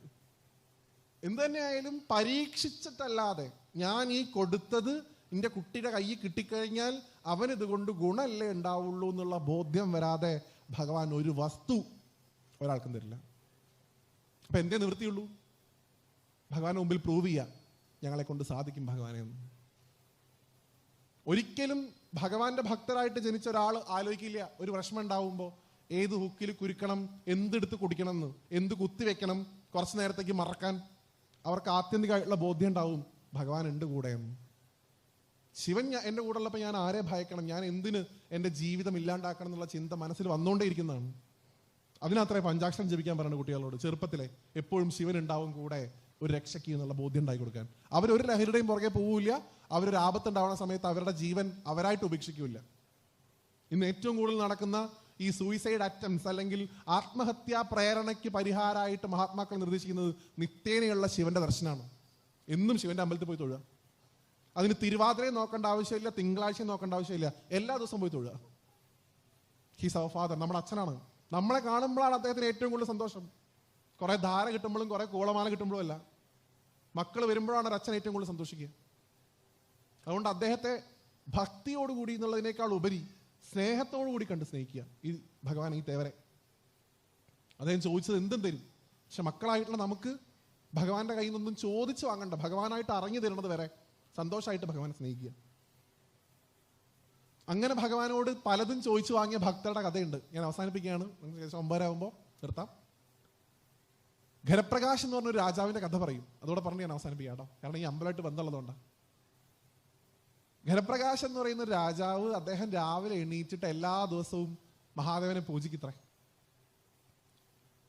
അദ്ദേഹം പൂജിക്കുക എങ്ങനെയാന്ന് വെച്ചാൽ ഏർലി മോർണിംഗ് അയാൾ എണീച്ചിട്ട് ഭൃത്യന്മാരെയും സൈനികരെയൊന്നും വിടുന്നില്ല, മൂപ്പരന്നെ കൊട്ടാരത്തിലെ പൂന്തോട്ടത്തിൽ പോയി ഏറ്റവും നല്ല പൂക്കൾ പറിച്ച് ഭഗവാന് കൊടുക്കുന്നതാണ്. അദ്ദേഹത്തിന് നിർബന്ധമുണ്ട് ഈ പൂമ്പാറ്റകളും തുമ്പികളും ഷഡ്പദങ്ങളൊക്കെ വന്നിരുന്ന് ആ പൂവ് അശുദ്ധമാവണതിന് മുമ്പ് ഭഗവാന് പറിച്ചെടുക്കണം. അപ്പൊ അത്രയും നേരത്തെ എണീക്കുന്നതാണ്. ഇങ്ങനെ എല്ലാ ദിവസവും ഭഗവാനെ പൂജിച്ച സമയത്ത് ഒരു ദിവസം ഭഗവാൻ പ്രത്യക്ഷപ്പെട്ട് ചോദിച്ചു അത്ര, ഘരപ്രകാശ എല്ലാ ദിവസവും അങ്ങനെ പൂജിക്കുന്നുണ്ടല്ലോ, സന്തോഷമായിട്ടുണ്ട്, എന്തെങ്കിലും ഒരു വരം ചോദിച്ചോളൂ. മഹാദേവനാണ് മുമ്പിൽ നിൽക്കുന്നത്, നമ്മളൊക്കെ ആണെങ്കിൽ എന്തൊക്കെ ചോദിക്കും? ഘരപ്രകാശം മന്ത്രം, ഭഗവാൻ ഒന്നും വേണ്ട, എന്നും അങ്ങേ എങ്ങനെ പൂജിക്കാനുള്ള അവസരം തന്നാൽ മതി. ഏയ് വന്ന സ്ഥിതിക്ക് എന്തെങ്കിലും തന്നിട്ടേ പോകാൻ പറ്റുള്ളൂ, എന്തെങ്കിലും ചോദിച്ചോളൂ. വീണ്ടും പറഞ്ഞു. മൂപ്പര് വാങ്ങിയ പ്രസിദ്ധമായിട്ടുള്ള ഒരു വരണ്ട്, എന്താണെന്നറിയോ നിങ്ങൾക്ക്? എന്താ? വളരെ സിമ്പിളാണ്. അദ്ദേഹം പ്രാർത്ഥിച്ചറിയ ഭഗവാനോട്, മഹാദേവ എൻ്റെ അരയ്ക്ക് കീഴ്പോട്ട്, പ്രത്യേകിച്ച് എൻ്റെ കാലുകൾ പുലിയുടേത് പോലാക്കി തരണേ ഭഗവാനെ എന്ന് പ്രാർത്ഥിച്ചു എന്നാണ്. ഭഗവാൻ ഞെട്ടി. ഇങ്ങനെയുള്ള വരമൊക്കെ ചോദിക്കണ ഏർപ്പാടൊക്കെ ഇപ്പൊ ഈ അടുത്ത കാലത്ത് തുടങ്ങിയതാണ്. പണ്ടൊരാൾ വന്നിട്ട് ചോദിച്ചിട്ടുണ്ടായിരുന്നു, ഞാൻ ആരുടെ തലേ തൊട്ടാലും അപ്പം തീരണം. അപ്പൊ ഭഗവാൻ കെയർഫുൾ ആയതാണ്, ഒന്നുകൂടെ ചോദിച്ചു തരാം, ഇതന്നെയാണോ വേണ്ടത്? അതെ, ഇതന്നെയാണ് വേണ്ടത്. അപ്പൊ ക്യൂരിയോസിറ്റി കൊണ്ട് ഭഗവാൻ ചോദിച്ചു തരാം, എന്തിനാണ് ഇങ്ങനൊരു വരം, ഇത് കിട്ടിയോണ്ട് എന്ത് ലാഭം? മഹാദേവനെ നമസ്കരിച്ചുകൊണ്ട് അദ്ദേഹം പറഞ്ഞു തറേ, ഭഗവാനെ എല്ലാ ദിവസവും രാവിലെ അങ്ങേക്ക് പൂ പറിക്കാൻ വേണ്ടി പോണ സമയത്ത് ഈ താഴെയുള്ള പൂക്കളിലൊക്കെ പൂമ്പാറ്റയും പല്ലിയൊക്കെ വന്നിരുന്ന് ശുദ്ധമായിട്ടുണ്ട്. നല്ല പൂക്കളൊക്കെ ഉള്ളത് മരത്തിന്റെ മുകളിലാണ്, എനിക്ക് അതിന്റെ മുകളിലേക്ക് എത്തുന്നില്ല. ഈ പുലിയുടെ പോലെ കാലാക്കി കിട്ടിക്കഴിഞ്ഞാൽ ഒത്തിപ്പിടിച്ച് കയറാലോ, അങ്ങനെ നല്ല പൂക്കൾ പറിച്ച് അങ്ങേ ആരാധിക്കാലോ, ഏറ്റവും നല്ല പൂക്കൾ എനിക്ക് തന്നെ സ്വയം പറിക്കാലോ, ആരെയും ബുദ്ധിമുട്ടിക്കാണ്ടേ. അതുകൊണ്ട് എൻ്റെ കാലുകൾ പുലിയുടെ ഇതുപോലെ ആക്കി തരണേ ഭഗവാൻ എന്ന് പ്രാർത്ഥിച്ചു. കൊടുത്തു ശിവൻ. മൂപ്പരെ നിങ്ങൾക്ക് എല്ലാവർക്കും അറിയാം. അദ്ദേഹമാണ് വ്യാക്രപാദൻ എന്ന പേരിൽ പിന്നീട് പ്രസിദ്ധനാവുന്നത് മഹർഷി. അദ്ദേഹം ഒരേ സമയം 3 ശിവക്ഷേത്രങ്ങളിൽ പ്രതിഷ്ഠ നടത്തി. അദ്ദേഹം വലത്തെ കൈയിലും ഇടത്തെ കൈയിലും വായിലും ഓരോ ശിവലിംഗങ്ങൾ പിടിച്ചുകൊണ്ട് ഒരേ സമയം 3 ഒരേ ഭൂമിയിൽ പ്രതിഷ്ഠിച്ചു എന്നാണ്. വലത്തെ കൈ കൊണ്ട് പ്രതിഷ്ഠിച്ചത് പറയൂ ഓർക്കെ, വൈക്കം. ഇടത്തെ കൈകൊണ്ട് പ്രതിഷ്ഠിച്ചത് ഏറ്റുമാനൂർ. കടിച്ചിരുത്തി പ്രതിഷ്ഠിച്ചത് കൊണ്ട് അവിടെ കടുത്തുരുത്തി എന്ന പേരിലും അറിയപ്പെടുന്നു. അതുകൊണ്ട് വൈക്കത്തിലും ഏറ്റുമാനൂരിലും കടുത്തുരുത്തിയിലും പ്രതിഷ്ഠ നടത്തിയത് അദ്ദേഹമാണെന്നാണ് സങ്കല്പം. അദ്ദേഹത്തിന്റെ സമാധി സ്ഥലമാണ് വൈക്കം എന്നാണ് പറയുക. അതിന്റെ ശരിക്കുള്ള പേര് വ്യാക്രപാദപുരം എന്നാണ്. മൂപ്പര് ചോദിച്ച വരായിരുന്നു ശിവനെ മുമ്പ് കിട്ടിയപ്പോൾ എന്ത് വേണമെങ്കിലും ചോദിച്ചാൽ തരുന്ന ഭഗവാൻ, ഈ പ്രപഞ്ചത്തിലെ മുഴുവൻ സമ്പത്തും തരാൻ കഴിവുള്ള ഭഗവാൻ, മൃത്യുവിനെ പോലും തോൽപ്പിക്കാൻ കഴിവുള്ള ഭഗവാൻ അദ്ദേഹത്തോട് ചോദിച്ചത്, ഭഗവാനെ എൻ്റെ കാലുകൾ പുലിയുടേതുപോലെ ആക്കി തരണേന്നാണ്. വേറൊരു ഭക്തൻ ഉണ്ടായിരുന്നു, അദ്ദേഹം എല്ലാ ദിവസവും ചിദംബരത്ത് പോയിട്ട് ഭഗവാന്റെ വിഗ്രഹത്തിൽ നോക്കി കരയിത്രേ. പൊട്ടി കരയുക ഭഗവാനെ കാണുന്ന സമയത്ത്. ഒരു ദിവസം ഭഗവാൻ സ്വപ്നത്തിൽ ഒന്ന് പറഞ്ഞു, എടോ രാജാവേ, എല്ലാ ദിവസവും വന്ന് ഇങ്ങനെ കറങ്ങി എൻ്റെ മൂട് കളയല്ലേ, രാവിലെ തന്നെ വന്നിട്ട് എന്താണ് ആവശ്യം അത് ചോദിക്കൂ. അദ്ദേഹം ഭഗവാനോട് പറഞ്ഞു, എന്താണെന്നറിയോ നിങ്ങൾക്ക്? അദ്ദേഹം ഭഗവാനോട് പറഞ്ഞു, ഭഗവാൻ എത്ര നാളായി അവിടെ നടരാജനായിട്ടാണ് ഭഗവാന്റെ പ്രതിഷ്ഠ. ഭഗവാനോട് ചോദിച്ചാൽ, ഞാൻ കാണുന്ന സമയത്തൊക്കെ ഭഗവാനെ അങ്ങ് ഈ ഇടത്തെ കാല് ഇങ്ങനെ കുത്തി വലത്തെ കാല് പൊക്കി നിൽക്കുകയാണ്, എത്ര നാളായി ഭഗവാൻ ഇങ്ങനെ നിൽക്കണു, കാല് വേനിക്കുണ്ടാവില്ലേ, ഈ കാലൊന്ന് മാറ്റി കുത്തിക്കൂടെ എന്ന്. പിറ്റേ ദിവസം പോയപ്പോൾ അങ്ങനെ കാണിച്ചു കൊടുത്തു ഭഗവാൻ, ഭക്തന്റെ സന്തോഷത്തിന് വേണ്ടിയിട്ട്. എത്ര സിമ്പിളാണ് ശിവൻ, എത്ര പാവാണ് നോക്കൂ. എല്ലാരെയും സ്നേഹിക്കാൻ മാത്രം അറിയുന്ന ഒരാള്.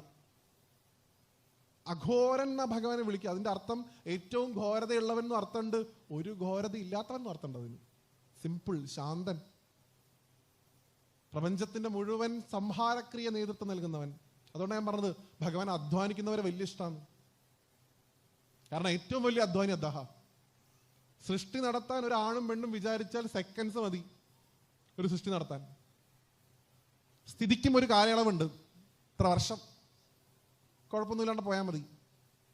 സംഹാരം എന്ന് പറഞ്ഞാൽ അങ്ങനെയല്ല, അത് ഏറ്റവും കൂടുതൽ പണിയുള്ള ഏർപ്പാടാണ്. അത് ചെയ്യുന്ന ആളാണ് അദ്ദേഹം. അതുകൊണ്ട് തന്നെ ഹാർഡ് വർക്ക് ചെയ്യുന്നവരെ അത്ര ഇഷ്ടം, അത്ര പണിയെടുക്കുന്നവരെ, പ്രത്യേകിച്ച് മണ്ണിൽ പണിയെടുക്കുന്നവരെ, നല്ല മേലനങ്ങി പണിയെടുക്കുന്ന ആൾക്കാരെ, പ്രഭാഷകരെയൊന്നുമല്ല, നന്നായി അധ്വാനിക്കുന്നവരെ, അധ്വാനിച്ച് ഏതെങ്കിലും ഒരു ദിവസമൊക്കെ വന്നിട്ട് അച്ഛനൊരു ധാര കഴിപ്പിക്കുന്നവരെ, ഒരു കൂളമാല ചാർപ്പിച്ച് കൊടുക്കുന്നവരെ. ഇത് ഇട്ട് കാണാൻ അച്ഛനെ കാണാൻ നല്ല ഭംഗിയുണ്ട്, അതേ പറയാൻ പാടുള്ളൂ. കൂളമാല കിട്ടിയിട്ടുണ്ട്, എൻ്റെ ആയുസ് പണ്ട് നാരായണത്തെ പ്രാർത്ഥന ചോദിച്ചാൽ ഒരു ദിവസമെങ്കിലും അപ്പുറത്തേക്ക്, അത് താല്പര്യമില്ല. അത് ചോദിച്ചാൽ കിട്ടാഞ്ഞിട്ടല്ല, പക്ഷെ അത് ചോദിക്കുന്ന ആളുകളെ ഭഗവാൻ കാണുന്നത് ഇതിനാണല്ലോ നീ എന്നെ സ്നേഹിച്ചതെന്നാണ്. അത് മാറ്റിവെച്ച് ഭഗവാനെ ഭക്തിയോടുകൂടി, ഞാൻ പറയുന്നു, ദേശക്ഷേത്രത്തിൽ ഇരിക്കുന്ന നിങ്ങൾ ഓരോരുത്തരും ഭഗവാനോട് നിങ്ങൾക്ക് ഉണ്ടാവേണ്ട വികാരം ഭക്തിയേക്കാൾ ഉപരി സ്നേഹമാണ്. അദ്ദേഹത്തിന് എത്ര അത് കിട്ടിയാലും, ഗുരുവായൂരപ്പനെ പോലെ തന്നെയാണ്, എത്ര കിട്ടിയാലും മതിയാവില്ല.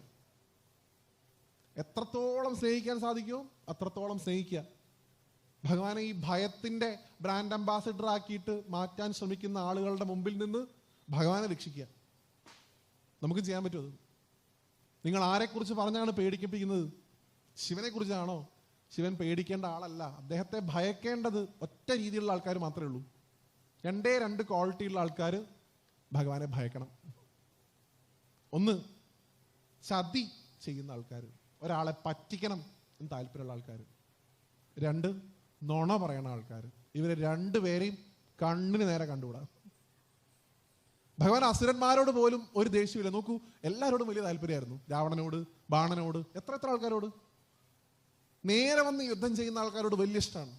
പക്ഷെ ചതിക്കുന്നവരെ, നുണ പറയുന്നവരെ കണ്ണു നേരെ കണ്ടുകൂടാ. അത് ഏറ്റവും പ്രിയപ്പെട്ട ആളാണെങ്കിൽ പോലും, ഏറ്റവും സ്നേഹമുള്ള മകനാണെങ്കിൽ പോലും നുണ പറഞ്ഞാൽ, ഒരാളെ പറ്റിക്കണം എന്ന് വിചാരിച്ച് പെരുമാറിയാൽ അടി കിട്ടണതിന് നല്ല ഡോസ് ഉണ്ടാവും.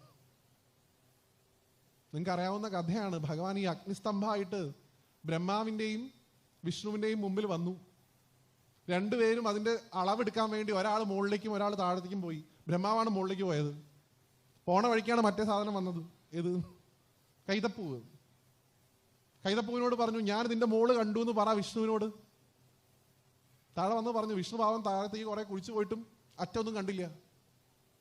കൈതപ്പൂവ് വന്ന് പറഞ്ഞു, സാക്ഷി, ഈ ബ്രഹ്മാവ് എന്ന് പറഞ്ഞ ആൾ ഇതിന്റെ മോള് കണ്ടിട്ടുണ്ട് എന്ന്. ഭഗവാൻ പ്രത്യക്ഷപ്പെട്ടിട്ട് ബ്രഹ്മാവിന്റെ ഒരു തല എടുത്ത് കളഞ്ഞു, ശപിച്ചു. തന്നെ ആരും ആരാധിക്കാതാവട്ടെ, ഈ ഭൂമിയിൽ തനിക്ക് അമ്പലങ്ങൾ ഇല്ലാണ്ടാവട്ടെ എന്ന്. തോറ്റു നിൽക്കുന്ന വിഷ്ണുവിനോട് പറഞ്ഞു, അങ്ങ് സത്യസന്ധനാണ്, അങ്ങ് പറ്റിക്കാൻ പോയില്ലല്ലോ, നോണ പറഞ്ഞില്ലല്ലോ, ഇഷ്ടം പോലെ അമ്പലങ്ങൾ ഉണ്ടാവട്ടെ എന്നാണ് അനുഗ്രഹിച്ചു എന്നാണ്. അതുകൊണ്ട് അത്ര എപ്പോഴും കേരളത്തിലെ വിഷ്ണു ക്ഷേത്രങ്ങൾ കൂടുതലുള്ളത്. മഹാദേവൻ കൊടുത്ത അനുഗ്രഹം എന്നാണ്. ബ്രഹ്മാവിനെ ആരാധിക്കാണ്ടായതും ശിവന്റെ ശാപം കൊണ്ടാണെന്നാണ്. എന്തിന്? നുണ പറഞ്ഞിട്ടും പറ്റിച്ചിട്ടും. അതുകൊണ്ട് ശിവഭക്തന്മാർക്ക് ഒരിക്കലും ഉണ്ടാവാൻ പാടില്ലാത്ത ക്വാളിറ്റിയാണ് നുണ പറയുക, ഒരാളെ പറ്റിക്കാനുള്ള ഏർപ്പാട് ചെയ്യാതിരിക്കുക. ഇത് രണ്ടും ഇല്ലെങ്കിൽ നിങ്ങൾ എത്ര വലിയ തെറ്റ് ചെയ്താലും ചിലപ്പോൾ മുമ്പിൽ നിന്ന് രക്ഷിക്കും. അത് രണ്ടും ചെയ്യുന്ന ആൾക്കാരെ തിരിഞ്ഞു നോക്കില്ല. ഒന്നുകൂടെ, last and the final one, സ്ത്രീകളെ ആരാധിക്കാത്തവരെ, സ്ത്രീകളെ ബഹുമാനത്തോടുകൂടി കാണാത്തവരെ ഭഗവാന് താല്പര്യമില്ല. ഇപ്പോഴേ ഞാൻ പറയാം, ഭഗവാൻ ആരാണെന്ന് കാണിച്ചു കൊടുക്കുന്നത് അമ്മയാണ്. അമ്മയ്ക്ക് അമ്മ ആരാണെന്ന് കാണിച്ചു കൊടുക്കുന്നത് ഭഗവാനാണ്. അത് രണ്ടും തമ്മിൽ ഭേദഭാവമില്ല. രാവണന് ഒരു സ്വഭാവം ഉണ്ടായിരുന്നു അത്രേ, ഭഗവാൻ ഒറ്റയ്ക്കുള്ളപ്പോൾ അത്ര ഭഗവാനെ കാണാൻ വരുള്ളൂ. അമ്മ ഉള്ള സമയത്ത് ഭഗവാനെ നമസ്കരിക്കുമ്പോൾ ഭഗവാന്റെ കാലിന്റെ ചോട്ടിലേക്ക് മാത്രം കിടന്ന് നമസ്കരിക്കത്രേ, അമ്മയെ നമസ്കരിക്കില്ല എന്ന്. കാരണം സ്ത്രീയുടെ മുമ്പിൽ മുട്ട് വളക്കില്ല എന്ന്. നീ ഭഗവാൻ ഒറ്റയ്ക്ക് മാത്രമേ ഉള്ളൂ എന്ന് വിചാരിക്കുക, അപ്പോഴും ഭഗവാന്റെ വലത്തെ കാലിന്റെ അറ്റത്ത് കിടന്നത്ര നമസ്കരിക്കുള്ളൂ. കാരണം ഇടതു ഭാഗം ദേവിയാണ്, സ്ത്രീകളെ നമസ്കരിക്കില്ല. എന്നിട്ട് മൂപ്പർക്ക് എന്തുണ്ടായി? ഒരു സ്ത്രീ കാരണം കുടുംബത്തോടു കൂടി പോയി. വേറൊരു മഹർഷി തന്നു, ഭൃങ്കിന്നോ എന്തോ മറ്റാണ് പേര്. അയാൾക്ക് ഭഗവാനെ പ്രദക്ഷിണം ചെയ്യാനാണ് താല്പര്യം, സ്ത്രീകളെ പ്രദക്ഷിണം ചെയ്യില്ല. അമ്മയെ നമസ്കരിക്കില്ല, അമ്മയെ പ്രദക്ഷിണം ചെയ്യില്ല. മാക്സിമം നോക്കിയിരിക്കും ഭഗവാൻ എപ്പോഴാണ് ഒറ്റയ്ക്കുള്ളത്, അപ്പോഴേ പോവുള്ളൂ. അമ്മ ഉണ്ടെങ്കിൽ അമ്മയോട് കുറച്ചു നേരം സംസാരിച്ചിട്ട് എന്നൊക്കെ ചുമക്കണ പോലെ ആക്കും, ഇത്തിരി വെള്ളം തരുന്നു നോക്കിയോ, അപ്പൊ ഭഗവതി എടുക്കാൻ പോണ സമയത്ത് കറങ്ങി വരും. ഒരു ദിവസം വിചാരിച്ചു അത്ര, ഇന്ന് വിലയെ കൊണ്ട് എന്നെ കൂടി ഒന്ന് നമസ്കരിപ്പിക്കാൻ പറ്റുമോ നോക്കട്ടെ എന്ന്. അമ്മ വെള്ളം ചോദിച്ച സമയത്ത് തോഴിമാരവരോടെ പറഞ്ഞത്ര, അയാൾക്ക് ഇത്തിരി വെള്ളം കൊടുക്കുക, ഞാൻ പോയില്ല എന്ന്. ഇന്ന് എന്നെ കൂടി പ്രദർശനം ചെയ്യിപ്പിച്ചിട്ട് ഇവിടുന്ന് പോകുള്ളൂ. അത് അമ്മയ്ക്ക് അഹങ്കാരം ഉണ്ടായെന്നൊന്നുമില്ല. അങ്ങനെ ഭേദഭാവം പാടില്ലല്ലോ, ശിവനെയും ശക്തിയും വേറെ ആയി കാണാൻ പാടില്ല എന്ന് അമ്മയ്ക്ക് തോന്നിയോണ്ടാ. അപ്പൊ ഇയാൾ അതിനേക്കാൾ വലിയ മെയിൽ ഷോണിസ്റ്റ് ആയതുകൊണ്ട് മുപ്പര് പറഞ്ഞ ഭഗവാനോട്, ഞാൻ ഇപ്പൊ വരാന്ന് പറഞ്ഞിട്ട് കൈലാസത്തിന്റെ ഏതോ ഭാഗത്തേക്ക് മാറി നിന്നിട്ട് വണ്ടായിട്ട് രൂപം മാറി തിരിച്ചു വന്ന് ഭഗവാന്റെ കാലിന്റെ ഇടയിൽ കൂടെ മാത്രം കറങ്ങാൻ തുടങ്ങി തറ ശിവന്റെ. എന്നാലും അമ്മയെ നമസ്കരിക്കില്ല. ദേവി വെറുതെ ഇങ്ങനെ നോക്കിയിട്ട് ചിരിച്ചു തറ. അയാളുടെ ശരീരം കത്തിപ്പോയി എന്നാണ് വണ്ടിന്റെ. ഭഗവാൻ ചിരിച്ചുകൊണ്ട് ഭഗവതിയോട് ചോദിച്ചു, എന്തിനാ ഉമ്മയെ കത്തിച്ചത്? അമ്മ പറഞ്ഞു എന്നാണ്, അയാൾക്ക് ആത്മാവായിട്ടുള്ള ശിവൻ മാത്രം മതി, ദേവിയാകുന്ന ശരീരം ആവശ്യമില്ല എന്ന്. നമ്മുടെ ഈ ശരീരം എന്ന് പറയണത് ദേവിയാണ്, ഇതിനകത്തിരിക്കുന്ന ആത്മാവ് എന്ന് പറയണത് ശിവനാണ്. രണ്ടും ഒരുപോലെ കണ്ട് ആരാധിക്കുക. അതല്ലാതെ ശരീരം മാത്രം മതിയെന്നും കരുതരുത്, ആത്മാവ് മാത്രം മതിയെന്നും കരുതരുത്. രണ്ടും തമ്മിൽ ഭേദഭാവം കാണാനേ പാടില്ല. എങ്ങനെയാണോ ശിവനും വിഷ്ണു ഒന്നാണ് നമ്മൾ പറഞ്ഞത്, അതുപോലെ ശിവപാർവതിമാരെ അർദ്ധനാരീശ്വരനായിട്ടുള്ള ആ ഭഗവാനെ നമസ്കരിക്കാൻ നമുക്ക് സാധിക്കട്ടെ. അച്ഛനില്ലാത്ത ആൾക്കാർക്ക് അച്ഛനായിട്ടും അമ്മയില്ലാത്ത ആൾക്കാർക്ക് അമ്മയായിട്ടും അവർ രണ്ടുപേരും ഈ ലോകത്തുള്ളത് കൊണ്ടാണ് എത്രയോ ആളുകൾ ഒരു പിതാവിന്റെ വാത്സല്യവും മാതാവിന്റെ വാത്സല്യവും ഇന്നും അനുഭവിക്കുന്നത്. എൻ്റെ പരിചയത്തിൽ എത്രയോ ആൾക്കാരുണ്ട് ഗുരുവായൂർ വന്നിട്ട് ഗുരുവായൂരപ്പനെ നോക്കിയിട്ട് മഹാദേവ എന്ന് വിളിക്കുന്ന എത്രയോ ആൾക്കാരുണ്ട്. മമ്മിയൂര് പോയിട്ട് ഭഗവാനെ കൃഷ്ണ ഗുരുവായൂരപ്പ എന്ന് വിളിക്കുന്ന ആൾക്കാരുണ്ട്. ചോറ്റാനിക്കര പോയിട്ട് ഭഗവാനെ ഗുരുവായൂരപ്പ എന്ന് വിളിക്കുന്ന ആൾക്കാരുണ്ട്. ആത്യന്തികമായിട്ട് ഇതൊക്കെ ഒറ്റ വസ്തുവാണ്. അതിനെ നമ്മൾ റാങ്കിങ് കൊടുക്കണ്ട, 1, 2, 3 എന്ന് പറഞ്ഞിട്ട്. അവർ തമ്മിൽ യാതൊരു പ്രശ്നമില്ല. They are very happy. അവർ വളരെ സന്തോഷമായിട്ടിരിക്കുന്ന ആൾക്കാരാ. അവരുടെ ഫാൻസ് ആണെന്ന് പറഞ്ഞ് നമ്മൾ ചില ആൾക്കാർ കാട്ടിക്കൂട്ടുന്നതിനോടാണ് വിരോധമുള്ളൂ. ഇവിടെ നമ്മുടെ ഇരിക്കണം, നമുക്ക് ഓരോരുത്തർക്കും അമ്മയുണ്ട്, നമുക്ക് മഹാദേവനുണ്ട്, അവിടെ സാക്ഷാൽ നാരായണൻ ഇവിടെ ഉണ്ട്. എല്ലാവരെയും ഒരുപോലെ സ്നേഹിക്കുന്നവരാ നമ്മൾ. നമ്മുടെ ഈ ഗ്രാമത്തെ മാതൃകയാക്കിയിട്ട് ഈ പ്രപഞ്ചം മുഴുവൻ ശിവനെയും ശക്തിയും വിഷ്ണുവിനെയും ഒന്നായിട്ട് കാണാൻ ആരാധിക്കാനുള്ള ഇടമുണ്ടാവട്ടെ എന്ന് പ്രാർത്ഥിക്കുന്നു. ഭഗവാന്റെ ഏറ്റവും പ്രധാനപ്പെട്ട വിളക്കെഴുന്നള്ളിപ്പൊക്കെ തുടങ്ങേണ്ട സമയമായതുകൊണ്ട് കൂടുതലായിട്ട് ദീർഘിപ്പിച്ച് നിങ്ങളെ മുഷിപ്പിക്കുന്നില്ല. ഒരു കാര്യം കൂടെ പറഞ്ഞ് ഞാൻ അവസാനിപ്പിക്കാം. ഏറ്റവും സിമ്പിളായിട്ട് മഹാദേവനെ ആരാധിക്കാനുള്ള ക്രമമാണ്. അതെല്ലാ ദിവസവും ഇവിടെ വരിക എന്നുള്ളതാണ് ദേശക്ഷേത്രത്തിലുള്ള ആൾക്കാരായിട്ടുള്ള ആൾക്കാരാണ് നമ്മൾ ചെയ്യേണ്ടത്. എല്ലാവർക്കും പറ്റിക്കൊള്ളണമെന്നില്ല എല്ലാ ദിവസവും വരാനൊന്നും. ചിലപ്പോൾ 3 നേരം ഭക്ഷണം കഴിക്കുന്നതിന് മുമ്പ് നമഃശിവായ ചൊല്ലിയാൽ മതി എന്നാണ് ഏറ്റവും മിനിമം. പ്രഭാത ഭക്ഷണത്തിന് മുമ്പ്, ഉച്ചഭക്ഷണത്തിന് മുമ്പ്, രാത്രി ഉറങ്ങണതിന് മുമ്പ്, ഇതിന് 3 മുമ്പ് ഓരോ തവണ പഞ്ചാക്ഷരം ചൊല്ലി ശീലിക്കുന്നവന് ഭഗവാനെ ഉള്ളിൽ കാണാൻ സാധിക്കും എന്നാണ് പറയാറുള്ളത്. ഇത്രയും മതി, ഇത്രയും. കാരണം ആത്യന്തികമായിട്ട് ശിവൻ ആരാന്ന് ചോദിച്ചു കഴിഞ്ഞാൽ ഭഗവാൻ ബ്രഹ്മാണ് നമ്മൾ പറയുമെങ്കിലും ഭഗവാനാണത്രേ ഭക്ഷണം, അന്നം. ഇവിടെ ഇപ്പോൾ ആ പദം ഈ നാടിൻ്റെ പേരിൽ കൂടി ഉണ്ട്. അത് മറ്റേ അരയന്നത്തിൻ്റെ ഭാഗമായിട്ട് പറഞ്ഞതാണെങ്കിലും അന്നം എന്ന് പറയുന്നത് ശിവനാണ്. നിങ്ങൾ ചോറിൻ്റെ വറ്റ് നോക്കൂ, അതിൻ്റെ ആകൃതി എന്താണ്? അതിന് ശിവലിംഗത്തിൻ്റെ ആകൃതിയുള്ളത്. നിങ്ങൾ ഗോതമ്പ് നോക്കൂ, നിങ്ങൾ പയറ് നോക്കൂ, നിങ്ങൾ കടല നോക്കൂ, ഏത് ധാന്യം നിങ്ങൾ എടുത്താലും അതിന് ശിവലിംഗാകൃതിയുള്ളത്. കേരളത്തിലെ പ്രസിദ്ധമായിട്ടുള്ളൊരു ശിവക്ഷേത്രം ഉണ്ട്. അത് മലയാള സമ്പ്രദായത്തിൽ ആചരിക്കുന്ന ക്ഷേത്രമല്ല, പക്ഷെ അത് കേരളം മുഴുവൻ ഫേമസ് ആണ്. സാക്ഷാൽ കൽപ്പാത്തി വിശാലാക്ഷി സമേത വിശ്വനാഥ ക്ഷേത്രം വിഗ്രഹം. കാരണം ഓരോ വറ്റിലും ശിവനുണ്ട് എന്നാണ്, ഓരോ വറ്റും. അതുകൊണ്ടാണ് പറഞ്ഞത് 3 നേരം ഭക്ഷണം കഴിക്കുന്നതിന് മുമ്പ് ഭഗവാനെ സ്മരിക്കാൻ. കാരണം ഈ കഴിക്കാൻ പോണ അന്നവും ശിവനാണ്. ഭഗവാൻ ഇല്ലാണ്ട് നമുക്ക് ഒരു ദിവസം പോയിട്ട്, ഞാൻ പറഞ്ഞല്ലോ ഈ കൊട്ടിക്കൊണ്ടിരിക്കുന്ന ഏർപ്പാടുള്ള ഒരു സെക്കൻഡ് ജീവിതത്തിൽ മുന്നോട്ട് പോകാൻ പറ്റില്ല ശിവനില്ലാണ്ട്. അതുകൊണ്ട് അദ്ദേഹത്തെ സ്വന്തം അച്ഛനായിട്ട് കണ്ടുകൊണ്ട് അദ്ദേഹത്തെ നമസ്കരിക്കുക. നമ്മുടെ കുട്ടികൾക്ക് പറഞ്ഞു കൊടുക്കുക, നമഃശിവായ ചൊല്ലാനും നാരായണ എന്ന് ചൊല്ലാനും ഒക്കെ പഠിപ്പിക്കുക. ഈ പ്രപഞ്ചം മുഴുവൻ ശിവനാണെന്നാണ് സങ്കല്പം. പ്രസിദ്ധമായിട്ടുള്ള ഭഗവാന്റെ ധ്യാന ശ്ലോകമുണ്ട്, പീഠം യസ്യ ധരിത്രിയും തുടങ്ങുന്ന. അതിൽ പറയുന്നത് നിങ്ങൾ ഈ ചവിട്ടിക്കൊണ്ടിരിക്കുന്ന ഈ ഭൂമി ശിവലിംഗത്തിന്റെ പീഠാണെന്നാണ്. പീഠം യസ്യ ധരിത്രി, ജലധര കലശം എന്നാണ്. മുകളില് ഇടി മുഴങ്ങണു. കാർമേഘങ്ങളായിട്ട് കാണുന്ന മേഘങ്ങളൊക്കെ ഭഗവാന് ധാര നടത്താൻ വേണ്ടി നിൽക്കുന്ന ധാരയുടെ കൊടങ്ങളത്രേ മേഘങ്ങളൊക്കെ മുകളിലുള്ളത്. ലിംഗമാകാശമൂർത്തി എന്നാണ് ഈ കാണുന്ന ശിവലിംഗം. അപ്പം നോക്കിയാൽ കാണാം മുകളിലേക്ക്. ആകാശത്തിന് പോലും ശിവലിംഗാകൃതിയാണുള്ളത്. ആ ശിവലിംഗം എന്ന് പറയുന്നത് ആകാശമാണ്. നക്ഷത്രം പുഷ്പമാല്യം എന്നാണ്. ആ ശിവലിംഗത്തിൽ ചാർത്തിയിരിക്കുന്ന മാലകളാണത്രേ ഈ ആകാശത്ത് കാണുന്ന നക്ഷത്രങ്ങൾ. ഗ്രഹഗണകുസുമം എന്നാണ്. ആ പറയുന്ന ശിവലിംഗത്തിലേക്ക് അർച്ചിക്കപ്പെട്ടിട്ടുള്ള, നമ്മുടെ അറിവിലെ 9 എണ്ണുള്ളൂ, കോടാനുകോടി ഗാലക്സികളുണ്ട്, ക്ഷീരപഥങ്ങളുണ്ട്, ആകാശങ്ങളുണ്ട്, അതിലൊക്കെ എത്രയോ കോടി ഗ്രഹങ്ങളുണ്ട്. ആ ഗ്രഹങ്ങളൊക്കെ ആ ശിവലിംഗത്തിലേക്ക് അർച്ചിക്കപ്പെട്ടിട്ടുള്ള കുസുമങ്ങളാണ്, പൂക്കളാണെന്നാണ് സങ്കല്പം. സൂര്യചന്ദ്ര വജ്ഞർക്ക നേത്രം എന്നാണ്. ഭഗവാന്റെ 3 കണ്ണുകളിൽ ഒന്ന് സൂര്യൻ, ഒന്ന് ചന്ദ്രൻ, ഒന്ന് അഗ്നി, 3ാമത്തെ കണ്ണ്. കുക്ഷി സപ്തസമുദ്രം എന്നാണ്. ഭഗവാന്റെ വയറാത്രേ ഈ പ്രപഞ്ചത്തിലെ എല്ലാ സമുദ്രങ്ങളും. സപ്തപാതാള പാദം, ഭഗവാന്റെ അരക്കെട്ടിന് താഴത്തേക്കുള്ള പാദം വരെയുള്ള സ്ഥലങ്ങളാത്രേ ഈ ഭൂമിക്ക് താഴെയുള്ള 7 ലോകങ്ങൾ. ഭുജഗിരി ശിഖിരം എന്നാണ്. ഭഗവാന്റെ തോള് ഈ കാണുന്ന പ്രപഞ്ചത്തിലെ കൊടുമുടികളാണ്, പർവ്വതങ്ങളാണെന്നാണ് സങ്കല്പം. വേദം വക്ത്രം എന്നാ പറയുക. ഭഗവാന്റെ മുഖം വേദമാണ് എന്ന് വെച്ചാൽ ഭഗവാന്റെ മുഖം എന്ന് പറയുന്നത് അറിവാണ്. ഭഗവാന്റെ വസ്ത്രമാണ് ദിക്കുകൾ. ഭഗവാന്റെ 6 അംഗങ്ങളാണ് ഈ 6 സ്ഥലപ്രദേശങ്ങളായിട്ട് പറയാറുള്ളത്.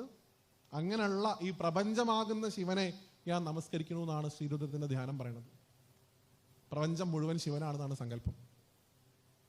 അങ്ങനെയുള്ള ഭഗവാനെ കാണാനായിട്ട് നമുക്ക് ഏറ്റവും ചൈതന്യവത്തായിട്ടുള്ളൊരു അമ്പലം ഭഗവാൻ അനുഗ്രഹം കൊണ്ടുണ്ടായി. കിരാതമൂർത്തിയായിട്ടുള്ള ശിവൻ വെച്ചാൽ തപസ് ചെയ്യുന്ന അർജുനന് പാശുപതം എന്ന് പറയുന്ന അസ്ത്രം കൊടുക്കാനായിട്ട് വന്ന ആ ഭഗവാന്റെ ഭാവമാണ് ഇവിടെ ഉള്ളത്. കിരാതനാണ്, കാട്ടാളനാണ്, വേടനാണ്, അങ്ങനെയും പറയാം. മറ്റേ വേടനല്ലേ? ഞാൻ പണ്ട് ഗുരുവായൂരപ്പൻ്റെ കാലിലേക്ക് ഒരു അമ്പ ചെയ്ത വേടന്റെ കഥ പറഞ്ഞ ഒരു കുട്ടി എന്നോട് ചീത്ത പറഞ്ഞ കഥ ഉണ്ട്. വെറുതെ ഞങ്ങളുടെ വേടനെ കുറിച്ച് അനാവശ്യം പറയരുത്. അതുകൊണ്ട് ഏറ്റവും വലിയ വേടൻ ഇരിക്കുന്ന സ്ഥലമാണിത്, ഈ അമ്പലം. അദ്ദേഹത്തെ നമസ്കരിക്കുക. അദ്ദേഹം ഉള്ളത് കൊണ്ടാണല്ലോ ഭഗവാനെ ഊണ് കഴിക്കാൻ പറ്റണത്, മാമുണ്ണാൻ പറ്റണത്, കിടന്നുറങ്ങാൻ പറ്റണത്. ഈ ശ്വാസം ഉള്ളിലേക്കും പുറത്തേക്കും വരുന്നത് ഭഗവാനെ അങ്ങ് ഉള്ളിലുള്ളത് കൊണ്ടാണല്ലോ എന്നുള്ള ചിന്ത ഓരോ സെക്കൻഡിലും ഉണ്ടെങ്കിൽ അറിയാണ്ട് എപ്പോഴെങ്കിലുമൊക്കെ നമ്മൾ നമഃശിവായ ജപിച്ചു പോവും. ഒട്ടും പറ്റില്ല എന്നുണ്ടെങ്കിൽ ശിവശിവാതെങ്കിലും ജപിക്കാന്ന് പറയുക. പണ്ടൊക്കെ നമ്മൾ ഈ എന്തെങ്കിലും ആപത്ത് വരുന്ന സമയത്ത് ചില ആൾക്കാരെ കണ്ടല്ലോ, ഓ ശിവ ശിവ എന്താ സംഭവിക്കണമെന്നൊക്കെ ചോദിക്കും. നിങ്ങൾ കരുതരുത് രണ്ടും മഹാദേവനെ വിളിച്ചതാണെന്ന്. ഒന്നാമത്തെ ശിവ എന്ന അർത്ഥം കൊണ്ട് മഹാദേവനെയും, രണ്ടാമത്തെ ശിവ എന്നുള്ള അർത്ഥത്തിന് ദീർഘമുണ്ട് ആ വാക്കിന്, ദേവി അത്ര വിളിച്ചത്. ഒരേ പദം കൊണ്ട് മഹാദേവനെയും ദേവിയെയും വിളിക്കുന്നതാണ് ശിവശിവ ശിവശിവ എന്ന്. ശങ്കര ഭഗവത്പാദരൊക്കെ അത് പറഞ്ഞുകൊണ്ട് അത്ര നടന്നിരുന്നത്. ഒന്നാമത്തെ ശിവ മഹാദേവൻ, രണ്ടാമത്തെ ശിവ നിങ്ങൾ നാരായണീ സ്തുതിയിൽ വായിക്കുന്ന ശിവേ സർവാർത്ഥ സാധിക എന്ന് വിളിക്കാറുണ്ടല്ലോ ആ അമ്മ. അങ്ങനെയുള്ള അമ്മ അച്ഛനിരിക്കുന്ന ഈ പുണ്യഭൂമിയിൽ എത്താൻ സാധിച്ചതിൽ, ഭഗവാനെ കുറിച്ച് സംസാരിക്കാൻ സാധിച്ചതിൽ എനിക്ക് അതിയായിട്ടുള്ള സന്തോഷമുണ്ട്. അവസാനിപ്പിക്കുമ്പോഴും എനിക്ക് 2 കാര്യങ്ങളെ നിങ്ങളോട് പറയാനുള്ളൂ. ഞാൻ തുടങ്ങിയതും അവസാനിപ്പിക്കുന്നതും ഒന്നിൽ തന്നെയാണ്. ഒരിക്കലും ഭഗവാനെ ഉയർത്താനായിട്ട് മറ്റുള്ളവരെ നിന്ദിക്കാതിരിക്കുക, മറ്റുള്ളവരെ ഉയർത്തി ഭഗവാനെ നിന്ദിക്കാതിരിക്കുക, ഭഗവാനെ ഭയത്തോടുകൂടി കാണാതിരിക്കുക, സ്വന്തം അച്ഛനായിട്ട് കണ്ട് സ്നേഹിക്കുക. അങ്ങനെയുള്ള മഹാദേവൻ നിങ്ങളെല്ലാവരെയും അനുഗ്രഹിക്കട്ടെ എന്ന് പ്രാർത്ഥിച്ചുകൊണ്ട് ഭഗവാന്റെ ഉത്സവത്തിന് എല്ലാവിധ ആശംസകളും നേർന്നുകൊണ്ട് അവസാനിപ്പിക്കുന്നു. Thank you so much. Thank you.